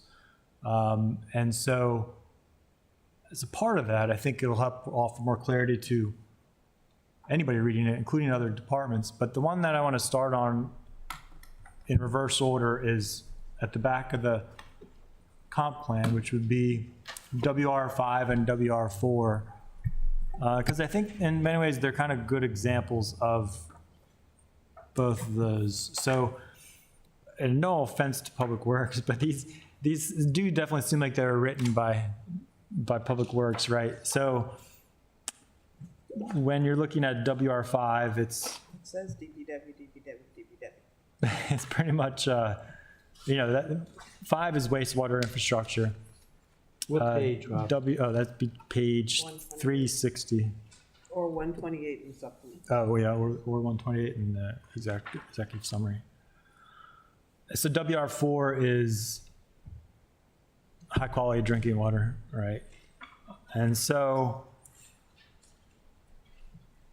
with those, so I was reading through this, trying to figure out how to best, I don't know, get my thoughts out on this. But so as far as wastewater, obviously that's a very important issue, but the items listed in the comp plan for that are not really related too much to actually new development and planning for that, right? It's talking about ramping up continuing sewer inspections per NASCO standards, and it's like, nobody's gonna know what those are. Ensuring the 10-year water sewer plan continues to be updated regularly. And I took a look at that as recently as well, just to see what that was. I didn't see that it is updated regularly. I don't know what that entirely means. I think they should take some of what the plan does look at capacity numbers, flow rate. Those are the things that I think should be included into this plan. And that's WR 5.2 I'm looking at. And then the recommended action, WR 5.3 is just continuing to budget for wastewater projects. The next one's exploring feasibility of the compost, but that compost, the county's already nixed that idea. I don't think it's going to happen.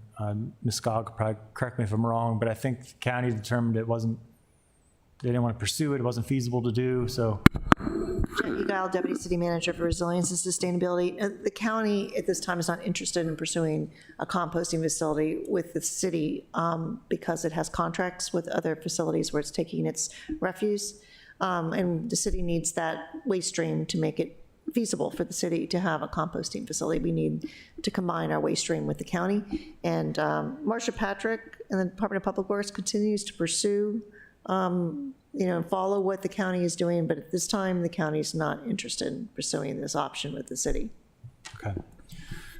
So, yes. So just on these two topics, though, two of the questions I've had, and this is relevant to adequate public facilities, is I've been told that we're never going to be big enough to tap both our water using the aquifers and our sewer capacity. That'll never be something that would stop development.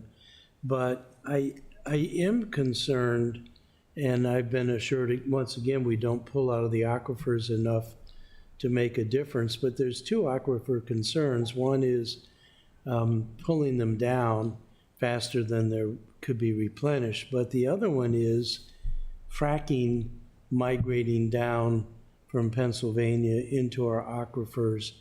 And I know this is probably more of a DPW than a comp plan, but this is a 20-year plan.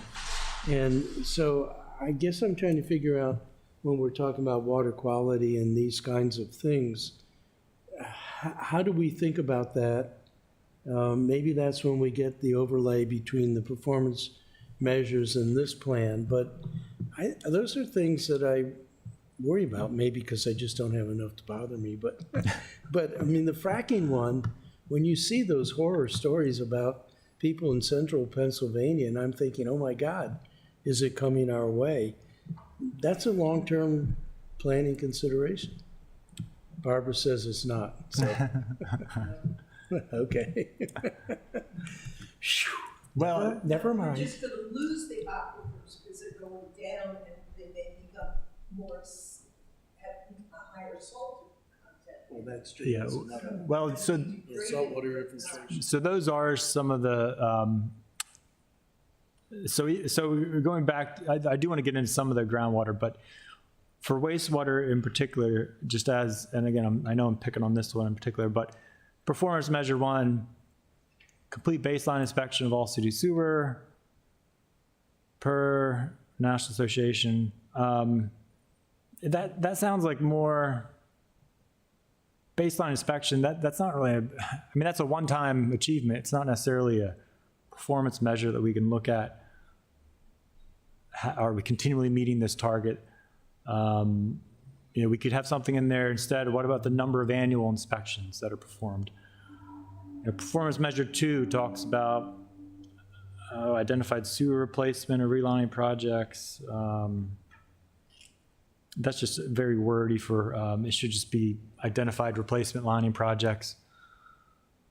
Some other performance measures we could throw in here on this one could be something like linear feet of old sewer pipe replaced or lined. We have another one that helps to measure, document the number of overflow sewage spill events. And that in particular, I think it should be another action item, is something to do with these sewer spills, because that's been a big concern. That's some of like the concrete, because what's the, again, back to basics, what's the purpose of wastewater? Clean water. That's it, right? Clean water, clean, swimmable, fishable water. And that, I think, really, for some of the environmental, in particular this section, I think we need to get back to basics like that. Just have that be one of the goals. Clean, swimmable water. Maybe we could break it down into separate subgroups. But, Alderman Arnett mentioned the drinking water on WR4. I do think something could be added regarding the aquifer levels. We could add something about monitoring for PFAS contamination. I know we don't have any currently, but that could be a good metric to make sure we're continually monitoring that. we could, performance measure Alderman one. Savage? Oh, yeah. The Department of Public Works does monitor for PFAS. What? Department of Public Works does monitor for PFAS. Yeah, and but I think that should be included as a performance measure, make sure we keep monitoring that. That could be good measurable. And and again, example, performance measure one under here, field data gathering strategies for input into the city's water distribution system asset condition assessment model are fully implemented. I have no idea what that means. No idea. So I think, circle up with Public Works to figure out how to simplify some of these. Because even like WR 4.1, the first action, I think what it's saying is that we need to inspect and assess our water lines to see if they need to get replaced or repaired. But the way they word it is just continue to gather water distribution system condition data to inform the projects to be completed. It's too technical, I think, for a comp plan. Same thing, comment on the 10-year water sewer plan they have at the other one. But again, I think we could add things to this, like the Alderman said, as far as maintaining our aquifer level, make sure that doesn't get drawn down. I know we're doing pretty well, but that seems like something we should continue to monitor in case we need to take further action. So again, that's kind of when looking at this whole section, I was really trying to rack my brain about how best to reword this, to reframe it, because it's not always super clear as far as what you're trying to accomplish with some of these goals. The WR1's proactive watershed stewardship. I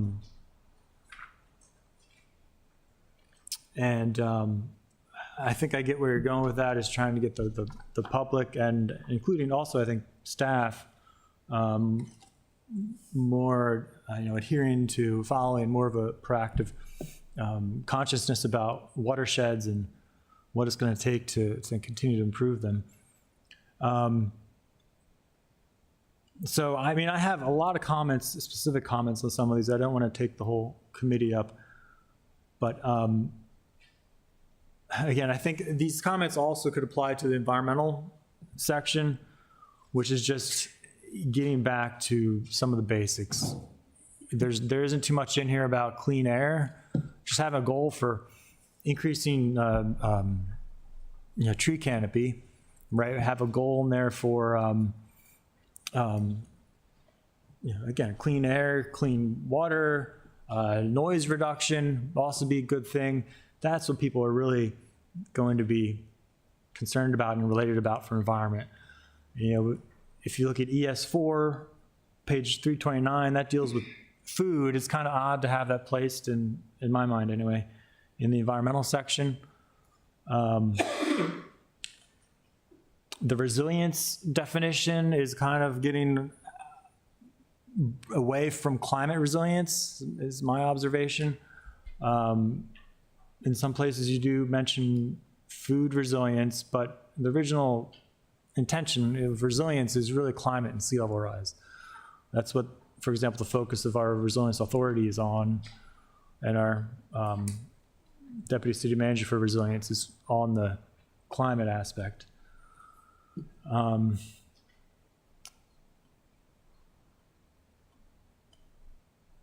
Any other comments from the, I think I went into some of these goals at the last work session, as far as some of them being a little confusing.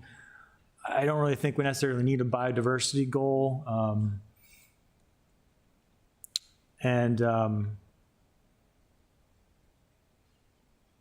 Yeah, I'd be happy to meet and sit down and go over some of this. I don't know if the committee has any other specific thoughts they want to get into on either of these sections.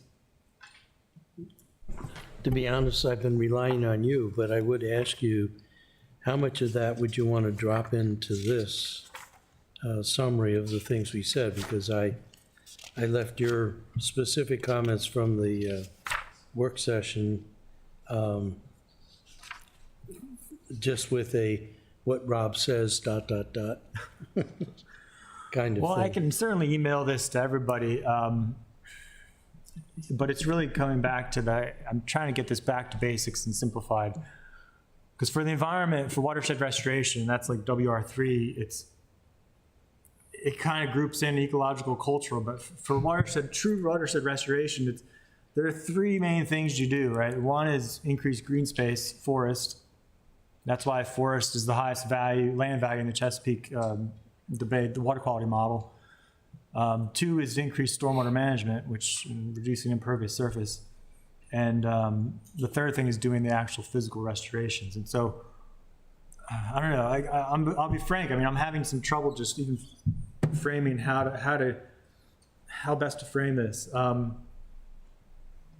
The other, I've looked at some other comp plans just comparing, and that is one observation I've mentioned before with, in particular, again, just Rockville, they do have items in there for wastewater, water capacity, but it's really related directly towards managing growth. And that's so for example, require annexations to obtain water sewer service for those outside of the WSSD, or require new utility construction meets standards for utility layout. I mean, a lot of their items are really focused on because we've mentioned before the other bigger issue as far as impact to infrastructure. And that's what, if some of these goals could get more tailored towards how do we address the infrastructure. And for environment, that means our infrastructure is the air, water, atmosphere, that kind of thing. As far as noise, that's the infrastructure. So I guess I'll just save the rest for another meeting. We can maybe sit down and talk more about it.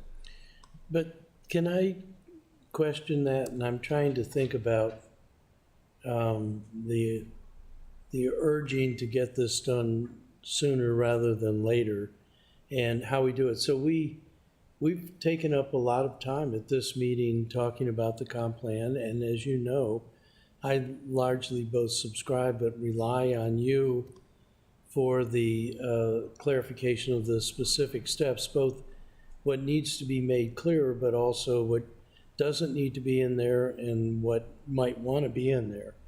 And I'm thinking to myself, what are we doing at Rules on Friday?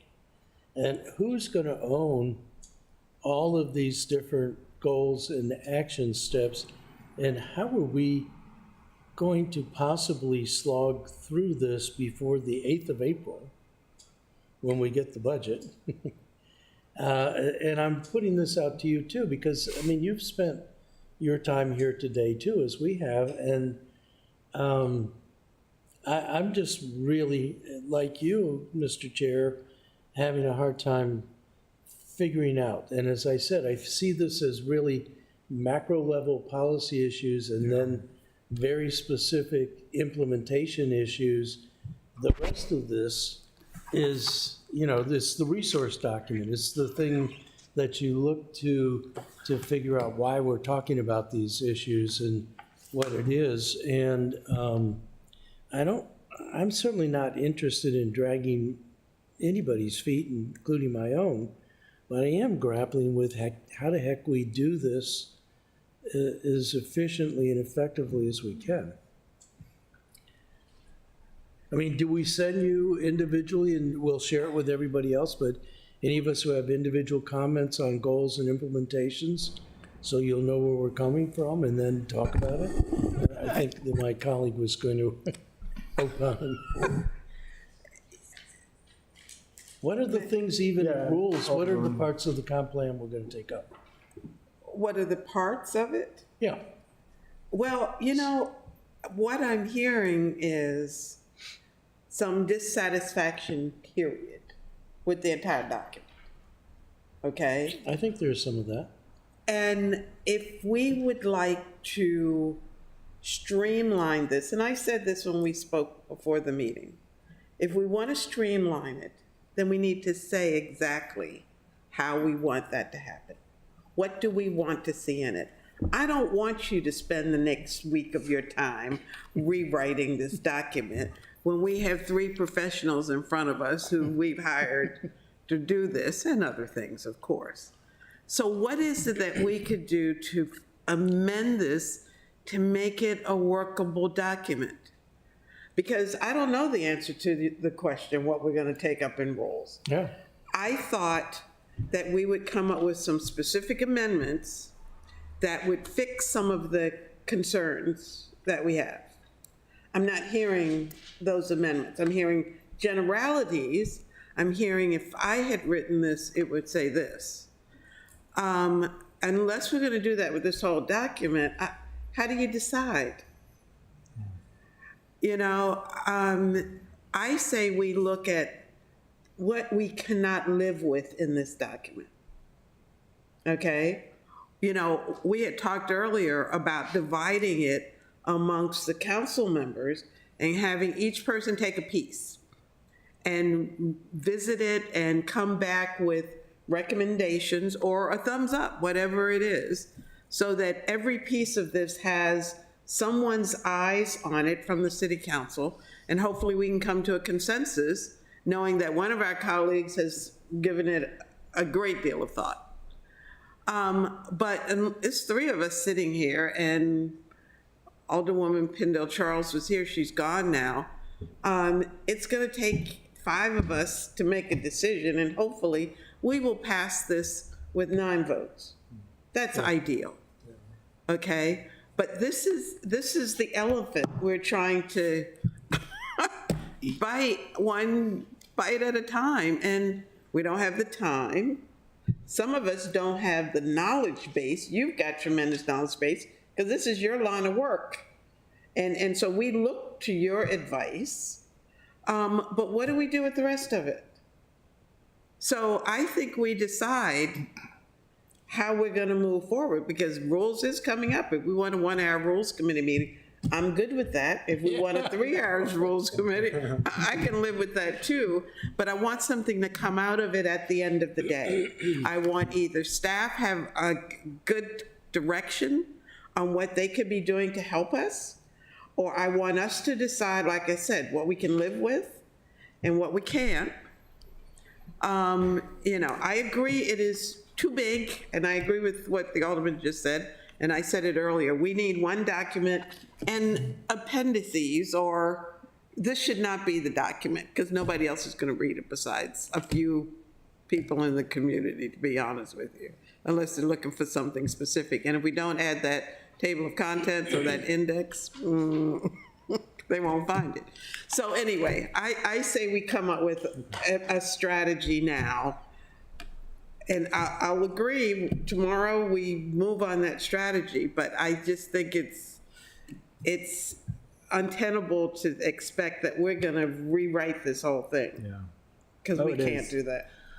No, you're absolutely right. Well, I guess one thing we could do is perhaps, and I think I've been trying to coordinate with the director, I've been trying to coordinate some time to sit down. If we can do that, maybe we can settle on some of the things that, at least that I would like to see changed, and then maybe we can come up with some kind of consensus as far as what to bring back to the rest of the council, as far as if there are amendments or what have you, I don't know. May I ask then, could you come back tomorrow with 3 to 5 of your most serious issues that we could take up as amendments? Because I had hoped that we would have amendments to present to the council at the next work session, to introduce them to committee thinking. Well, are you thinking like, how specific are you thinking bigger picture amendments, as far as we've decided we would like X addressed in the plan or expanded upon or taken out, or are you looking like specific, like amendment to add a specific action item, that kind of thing? The question is what this document should be doing. Should it be the 30,000-foot document? Or should it be dealing with the minute details? I don't think we believe that it should be dealing with the minute details as a whole. maybe in some cases where it might be necessary, and I can't even think of what right now. But I think we have to decide that. Are we going to do it at the 30,000 foot level? Or are we going to try to get into more, you know, I don't want to call it minutia because it's not, but the minor details. So, It's, yeah, and I think it's important. It's a balance between, I don't want to step on staff's toes too much, but we are one of the implementing entities, right? So we need to get it to a point where we feel that we can, something we can implement and the public can easily understand and access. And that's why I'm trying to get the back to basics with a number of this stuff, especially environment, just so people can understand and we can easily look towards. if I had my vote would be, and I already heard that staff were already going back and looking at the goals in the steps. And quite frankly, and I've suggested that they get help with a professional writer if that's what they need. I don't really think that's our collective strength. I think our strength is at the policy level. I think a delineation of the policy objectives of the comp plan, and I would just take a rough guess, maybe there's 30 of them. That's where it's most valuable for us to have a mutual dialogue, but also for us to come to consensus. If we can come to consensus on the policy initiatives that are set forth in this document, I will go back to my older version, the June or July version of this, where I wrote P in the column. I haven't transferred it over here, but I think there are some very big policy issues, and that we have touched on some of them throughout this meeting. We touched on them at our last meeting. That's where I think our value added is, and where our comfort level will derive, is if this document initiates a set of policies, either continuation of existing policies or changes in policies, I think that's all you can really legitimately ask of us. We're part-time and we're not professionals. Well, and I think you're absolutely right with that, in the sense that I want to give an example of that, because I think one such broader policy, and I think we are getting stuck in some of the details, the minutiae, as far as something that's easily understandable and usable by us. But the bigger issues of the policy, one example is the tree canopy goal, which I forgot I wanted to get into, but we didn't really get to the tree section. But where, the goal is that our policy, the goal was changed, right? It was proposed to be changed in this, and it was changed to something less aggressive, and then it was changed to be something a little more aggressive, but still not where it does match the policy currently adopted by the council. That is a larger policy discussion that I think is something that we need to be having as, I think, a committee, but also maybe the entire council. And I'm trying to get information from Brian Adams. He sent me some about what the actual cost is to meeting those targets, so we can figure out as a council what we want to go with, how we're going to pay for it, right? That, I think, is a good example, because I think those, I'm assuming that's kind of the thing you mean, those larger policy. There's that, yes, but also I almost think we're trying to do too many things at once. Yeah. There is set out in here that we need to change the zoning categories. I'm not sure I fully subscribe to that, but I can probably live with it, that we need to change to form-based zoning. I'm really still very concerned about that, because I don't know what it is or what it's going to do. But those are things that will happen after the plan. Those are things that will come back to us as legislation. They won't happen, no matter what the comp plan says, they won't happen until 5 people on the council agree to make those changes. So in some senses, I'm not sure we really even want to pre-debate those in any significant degree. What I want to go is, again, to the first principles. Why are we collapsing zoning categories.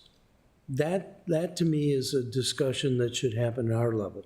Why are we changing to form-based? And I remember in the Planning Commission work session, February 16th, Eric saying, well, there's a lot of, down in the details, there's still a lot of Euclidean kinds of principles still there. So, until we get a proposal to change to form-based zoning, I'd like to have a little more comfort about what it is, but that's an after the comp plan kind of thing. So even if it's called for in the comp plan and we decide as a council or the next council decides they don't want to do form-based zoning, we don't follow the comp plan. Yeah. So, I think we're really spinning our wheels and getting more and more agitated about it because it's almost like we are in a sense, Sheila, trying to rewrite the document. I don't want to write this. Look at the number of years of Eric's life it took to get what we are now. I have no desire to rewrite it at all. Maybe some reorganization, but really for me, where we're at is at the policy level and even maybe higher than that. If we're going to propose these changes in this document, why are we doing that? And clearly the document says we want to change our form of zoning because it prohibits the kinds of developments we would need along transit corridors to move to more mixed-use development, which will require higher buildings, higher density of uses, allow multiple uses all on the same lot. That's why we're doing it. I don't think there's a lot of disagreement on the council as much as it may appear that way. I think Brooks and I are in agreement on that. And so help us get to the point where we're focusing on the things where we have value added and where we will be able to know what direction this is guiding us. We'll get to the actual implementation after the plan is done. And that's why I think trying to keep the dialogue, who is the patient that we're doing no harm to, which I'm writing up for you now, given the dialogue that Brooks and I, and Dewan, it was part of that dialogue too, and he said in the planning, this is a housing document. And one of the specific questions that he asked was, I thought we were getting rid of the R2 and R2NC zones. That's what he said as his comments. That is a policy change, but I don't think that's what we're getting to in this document. So it's almost like get back to first principles, why are we doing this? Well, first of all, we're doing it because we have to. Secondly, we have to follow a recipe given to us by the state. This does it. Right now, we could prove this and it would dot and cross all the T's and I's that the state requires of us, and more so, far more so. So let's get us to a point, and that's why I really do think it's the committee of the whole rather than council subcommittees or committees doing it. Get us to a point where we can have a dialogue about why we're doing this, what are the changes and what are the current practices and policy that we're maintaining, and what are the ones that we're modifying. And then I think we could meet July 1st, or at least July 31st. May I ask a question of Eric? And this is a question that probably should have been asked of you when you were hired. He wouldn't have come. Well, that's why I didn't say before he was hired. I said when he was hired. What was the direction that you were given for this comp plan?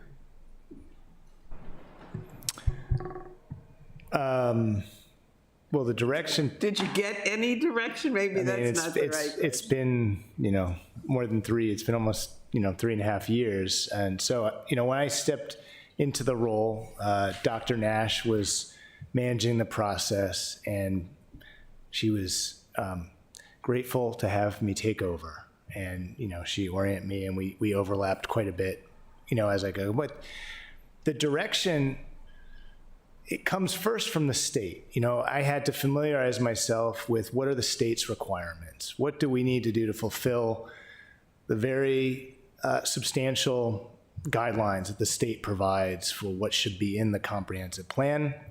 I then had to assess what is the process that we have today with community engagement, outreach. We were in the middle of COVID. I started in July of 2020, so nothing was really normal at that time. But I got a pretty good orientation to what had been done so far and where we were headed. And by November of 2020, I did my first public presentation that was essentially a long presentation about what are the existing conditions in Annapolis today. But I had to really define the process. I mean, I think what I found was the process had started, but prior to COVID, and then COVID hit, and things had really just gotten stalled pretty significantly. So, you know, we had to redefine how we would do everything almost, but sort of stick to the state's guidance. And I'm asking not to belittle in any way what you've done here. Mm-hmm. I'm asking because, as you just answered, you did your research. Mm-hmm. You looked at what the state requires. You looked at other municipalities to see how they fulfilled that obligation. And you came back to us after 3 years with this document. Are we missing something? I mean, because we've been around for a long time, not nearly as long, but we've been around for, 18 years now. We lived through one complete comp plan, which was the 09 plan, and it was different, but everything's changed since 09, so, you know. But are we, I don't want to say overstepping, but are we expecting something from the past as opposed to something that's needed today? That's a profound question. I mean, I'm just trying to... We do have to be very forward-looking with this. It is inherently a forward-looking document that it should look very different from past comp plans, in my opinion. And I've looked at all of the past comp plans. I have them all in my office. Each one is very different. And did you look at how many of them we lived up to? Well, you know what's interesting? I mean, you go back to the 1962, the first city comp plan, and you see major roadway, you know, ambitions. You know, the old rail line In my ward, yeah. You know, there was a major boulevard planned to go across Spa Creek where the old rail line was. We don't have any of those anymore. You know, we're not planning for major projects like that. Like, we have other mobility tools, but so yeah, I mean, the challenges are different at each stage. The tools we have to, you know, work with are changed to some extent, and community's different, the council's different. I mean, so the dynamics are totally different, I think, each time. But there's definitely, we added a section in this plan in pink that talks about the connection to past plans. But yeah, I mean, it's it should not be the same. It should not be the same as the last plan, in my opinion. Well, you know where my ward is, and in one of those early plans, it had the access road that took you from. Christie Allen down to. Well, I'm hesitating because I'm not even sure Eris Allen was there. Yeah, the relief road. But it took us all the way down to Spa Road before all those housing developments came into that would stop that. Right. I also remember us having 4 priority areas around the city where we were to target any development. Right. You know, so there are a number of things that we grew out of for whatever reason. Yeah. You know, and so I think we need to get our heads around the fact that this is the document for today and tomorrow. And what we did in the past, in some cases it worked and in some cases it didn't. But this is going to be very different. So. All right, well, what I'm hearing is from the committee is, I think what I can do is, trying to think, I can send you my staff my comments today. Send us to. Well, what I think I might do for the committee, I can, but what I might do for the committee would be to just, and for staff perhaps too, is just to put together a list. I already have it started. I just need, because some of them are just technical corrections or, comments on wording that I find confusing. But that stuff, I think the committee is most interested in, and I think the council, that stuff I think is still important to get to staff, but the big questions like policy are things that I think I want to try to pull out and identify, maybe for our next meeting. I'll send it off, see if people want to have a separate meeting on that or not, where we can perhaps dig into some of those policies, like the tree canopy, or example would be adding some other action items that we might, which essentially are going to be policies, could be policies that we want to add to a list as far as additional things we could be doing as a city, right, to meet our goals. I think that would be, does staff think that would be a workable, and I'll get to the public in a minute. Yeah, your series of changes that speak to language and the use of text and simplifying items and putting more baseline back to basics type of, rather than a complex language, say clean water, and this sort of hierarchy from forest down to retrofitting of stormwater. We could do that.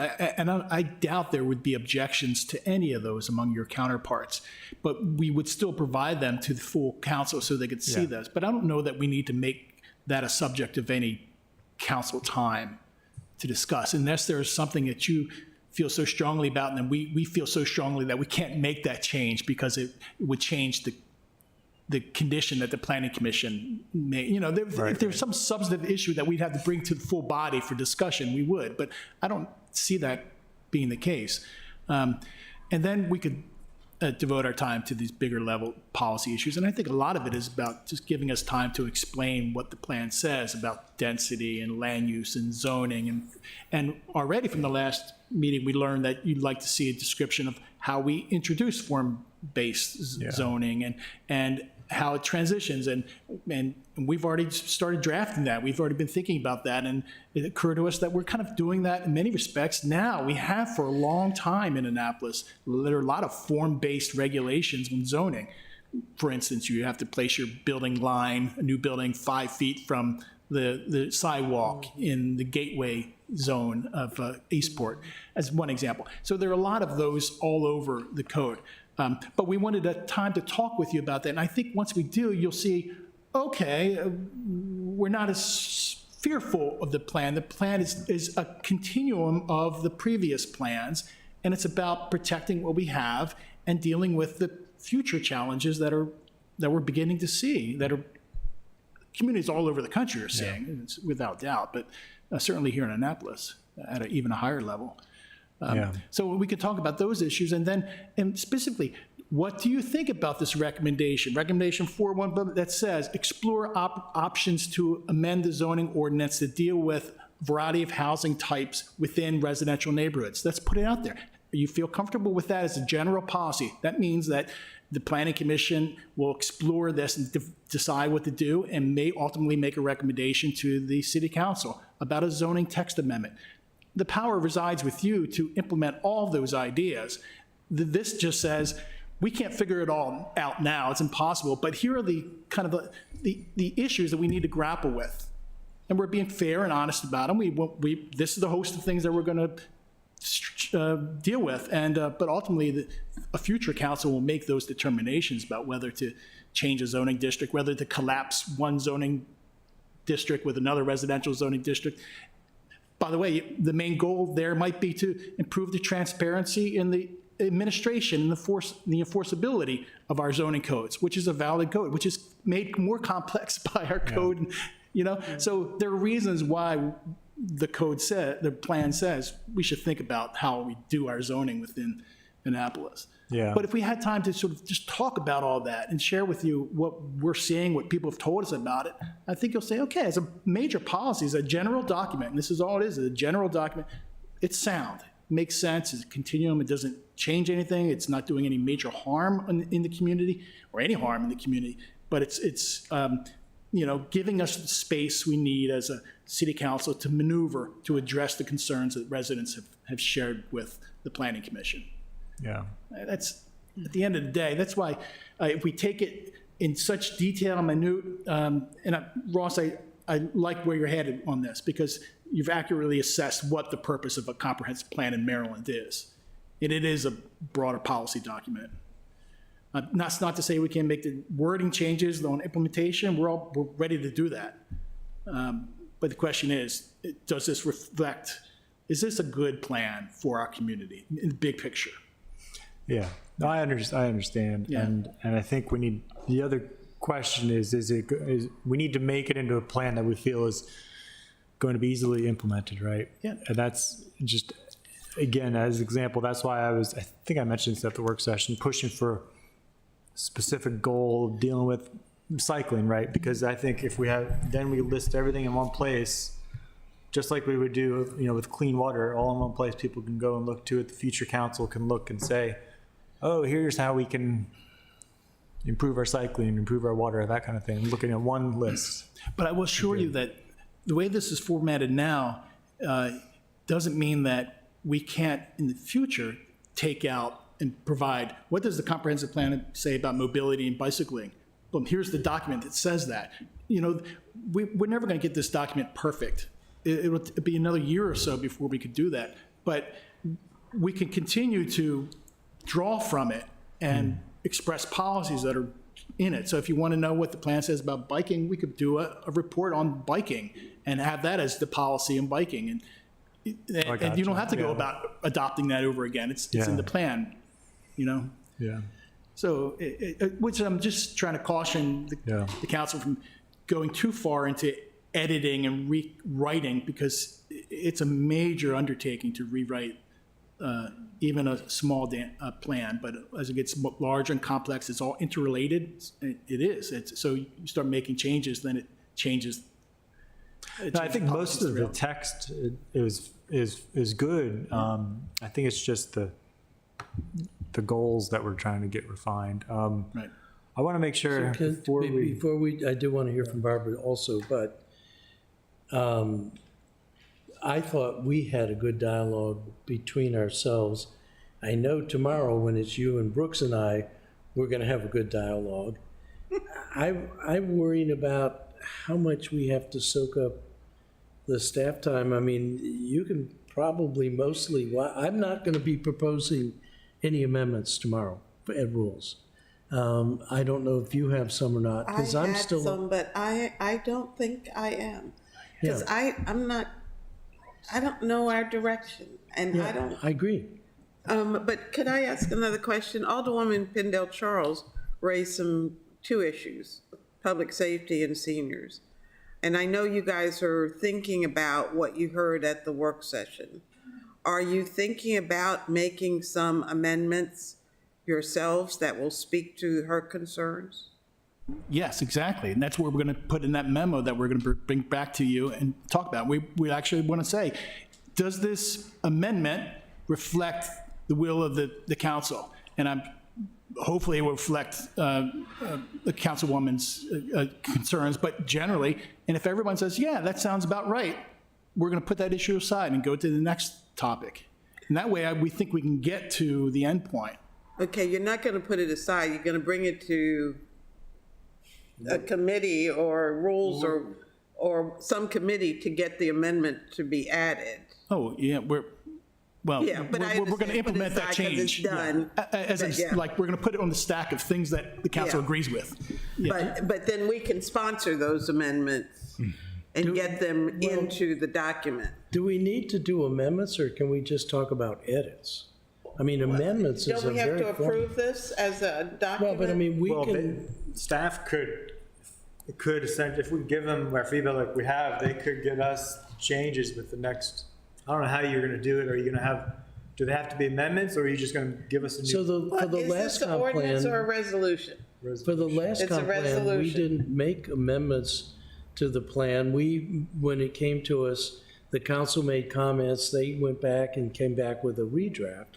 I think they came back with 2 redrafts, and we approved the final redraft. We didn't offer page-by-page amendments.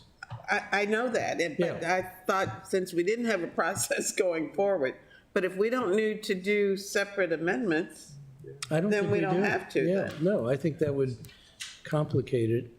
I think we can, as a group, No. discuss Okay. things.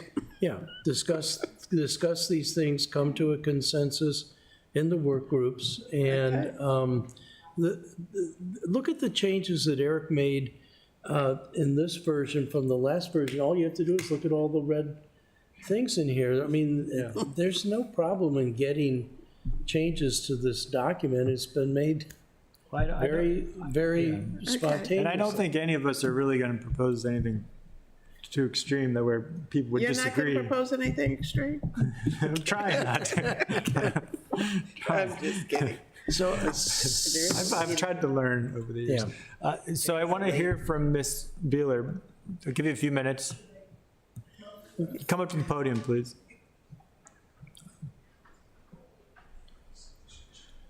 does Jackie need to stay?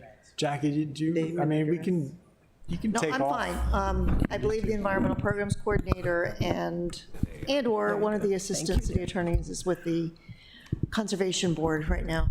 So I'm okay, and they're virtual, so I can jump in there, and I don't think they need me right now. Okay. And I prepared my 5-page highlights for you and endeavored to make it as succinct and entertaining as possible. And I do this in a way that I set it up so that you could ask me questions at any time, come back to me, and, Okay. in between. All right, Ms. Beeler. Yeah, Please say your name and address. yeah, Barbara Beeler. I live over in Eastport on Spa Creek Landing, overlooking beautiful Hawkins Cove. But that's another conversation. Very briefly, because this has been a very long meeting. I got what Ross said, and Alderman Finlayson, who I can call him Ross. I don't feel Sheila, and I'm Barbara. That the combination of two things of things you both said. Why not, as Ross called it, this is a resource document, this large document, pull out just the goal statements and make it into the document you were holding up, yes. And then, but only focus on those in terms of your work, because those are what you were saying, those are your those are your big goals. And those are the things that you want to have decide what you're going to be doing in the next 10 years on them. That's the forward looking.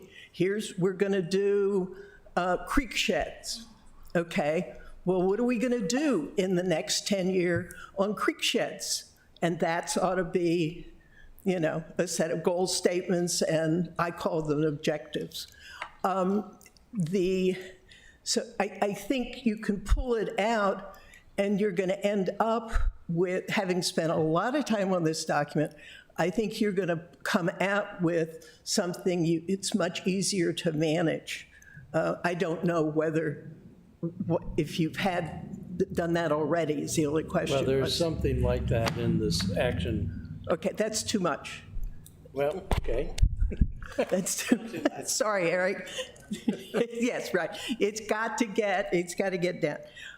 The other thing, do not forget, this is a comprehensive plan. A comprehensive plan is for 10 years, not 16 years, which is what currently is the framework. Pare it down. What are you going to do in 10 years? And in terms of ensuring that you have implementation and monitoring, which I will tell you as a citizen, I observed is something that needs to be strengthened in the council, Parkside experiences. You have to know what you're going to do in that 10 years and be specific about those things. You all, as a committee, talk about this as a document you want to have at your desk so you can refer to it. And I applaud you deeply. That goes to my city planning heart. I have great problems with the Planning Commission, who thinks of it as an aspirational kind of thing, and who cares if it's a 16-year plan when we only do 10 years. If I have one thing I would like to add, is you have not included what I think is the most important document that the city has adopted in 2010 and forgotten. It's the Sustainable Annapolis. This Sustainable Annapolis. This document does what the American Planning Association documents recommend, which is integrates environmental issues into things like building. You get into this document, which is beautifully written with simple goal statements and action items. Rob wrote it. But it's brilliant about how well it talks about things. And these things need to be added into the housing section. You all can talk about your codes and zonings. How come we don't have more solar panels in Annapolis? As of 2010, it was a goal. I don't see many solar panels in Annapolis. And what's going on with the grid now, which is going to collapse, we have to have things like solar panels. Those are the main things that it's 10 years. I think you can pair it apart. I think you can get it down further. But ultimately, your role is to set policy, but then to implement and monitor to be sure that policy is being done. And the only way you're going to be able to do it is with clear, concrete 10-year goal statements. All right, thank you. Ms. And it Bueller. can be done. Thank you. And the document, the resource document Eric has pulled together is magnificent. I don't want him to think that I'm saying it isn't. It's just wonderful. It's wonderful to read, which I've done. But Well, feel free to send any additional comments to us. Thank you for letting me talk. For spending 3 hours with us today. It's really good to have a city planner in the audience at this time. Thank you for being here. My full statement, I have the 35 pages. Put it in the appendix. We'll make that a subject of a public meeting. Yeah. All right, gentlemen, thank you for your time. I did, for tomorrow, because we have short-term rental and a couple of other pieces of legislation, and it is a Friday afternoon, do we want to just have dialogue amongst us on the comp plan, or do we want to make Casey and Eric and Chris? I don't know if we'll get to that for short-term. Well, we probably won't. And will you guys have anything different to share? No. Well, I'm sorry, I'm asking you the question. We would only be there to clarify and respond to your questions, so, yeah. We have to get our act together, I think. Feel free to watch it on TV and send us questions if you have them. We'll get a six-pack to you, and you can watch it Saturday on YouTube. All right. I do think we had a good dialogue today, and we really are trying to sort things out Today? Yeah, for ourselves. No action right now. this is, being reminded, this is legislation. I'm going to put it as no action for now. We'll figure out next time if we want to make an official recommendation or not on this legislation. Oh, yeah. Yeah, no, it is. But I think we need to have some work sessions. I think we're ready. I guess we I Jackie think she should thought we not were get to leave, and we have to keep our staff here. She gets to parade out. I was going to call her. I know, and she, All right. Is there anything else for the good of the order? No? no. Anything Is for, there a motion to adjourn? I'll move to adjourn. All right. I'm not going to second it. I love it. Second. You can just stay here till All those in tomorrow. favor, please say aye. Aye. Aye. Meeting's adjourned.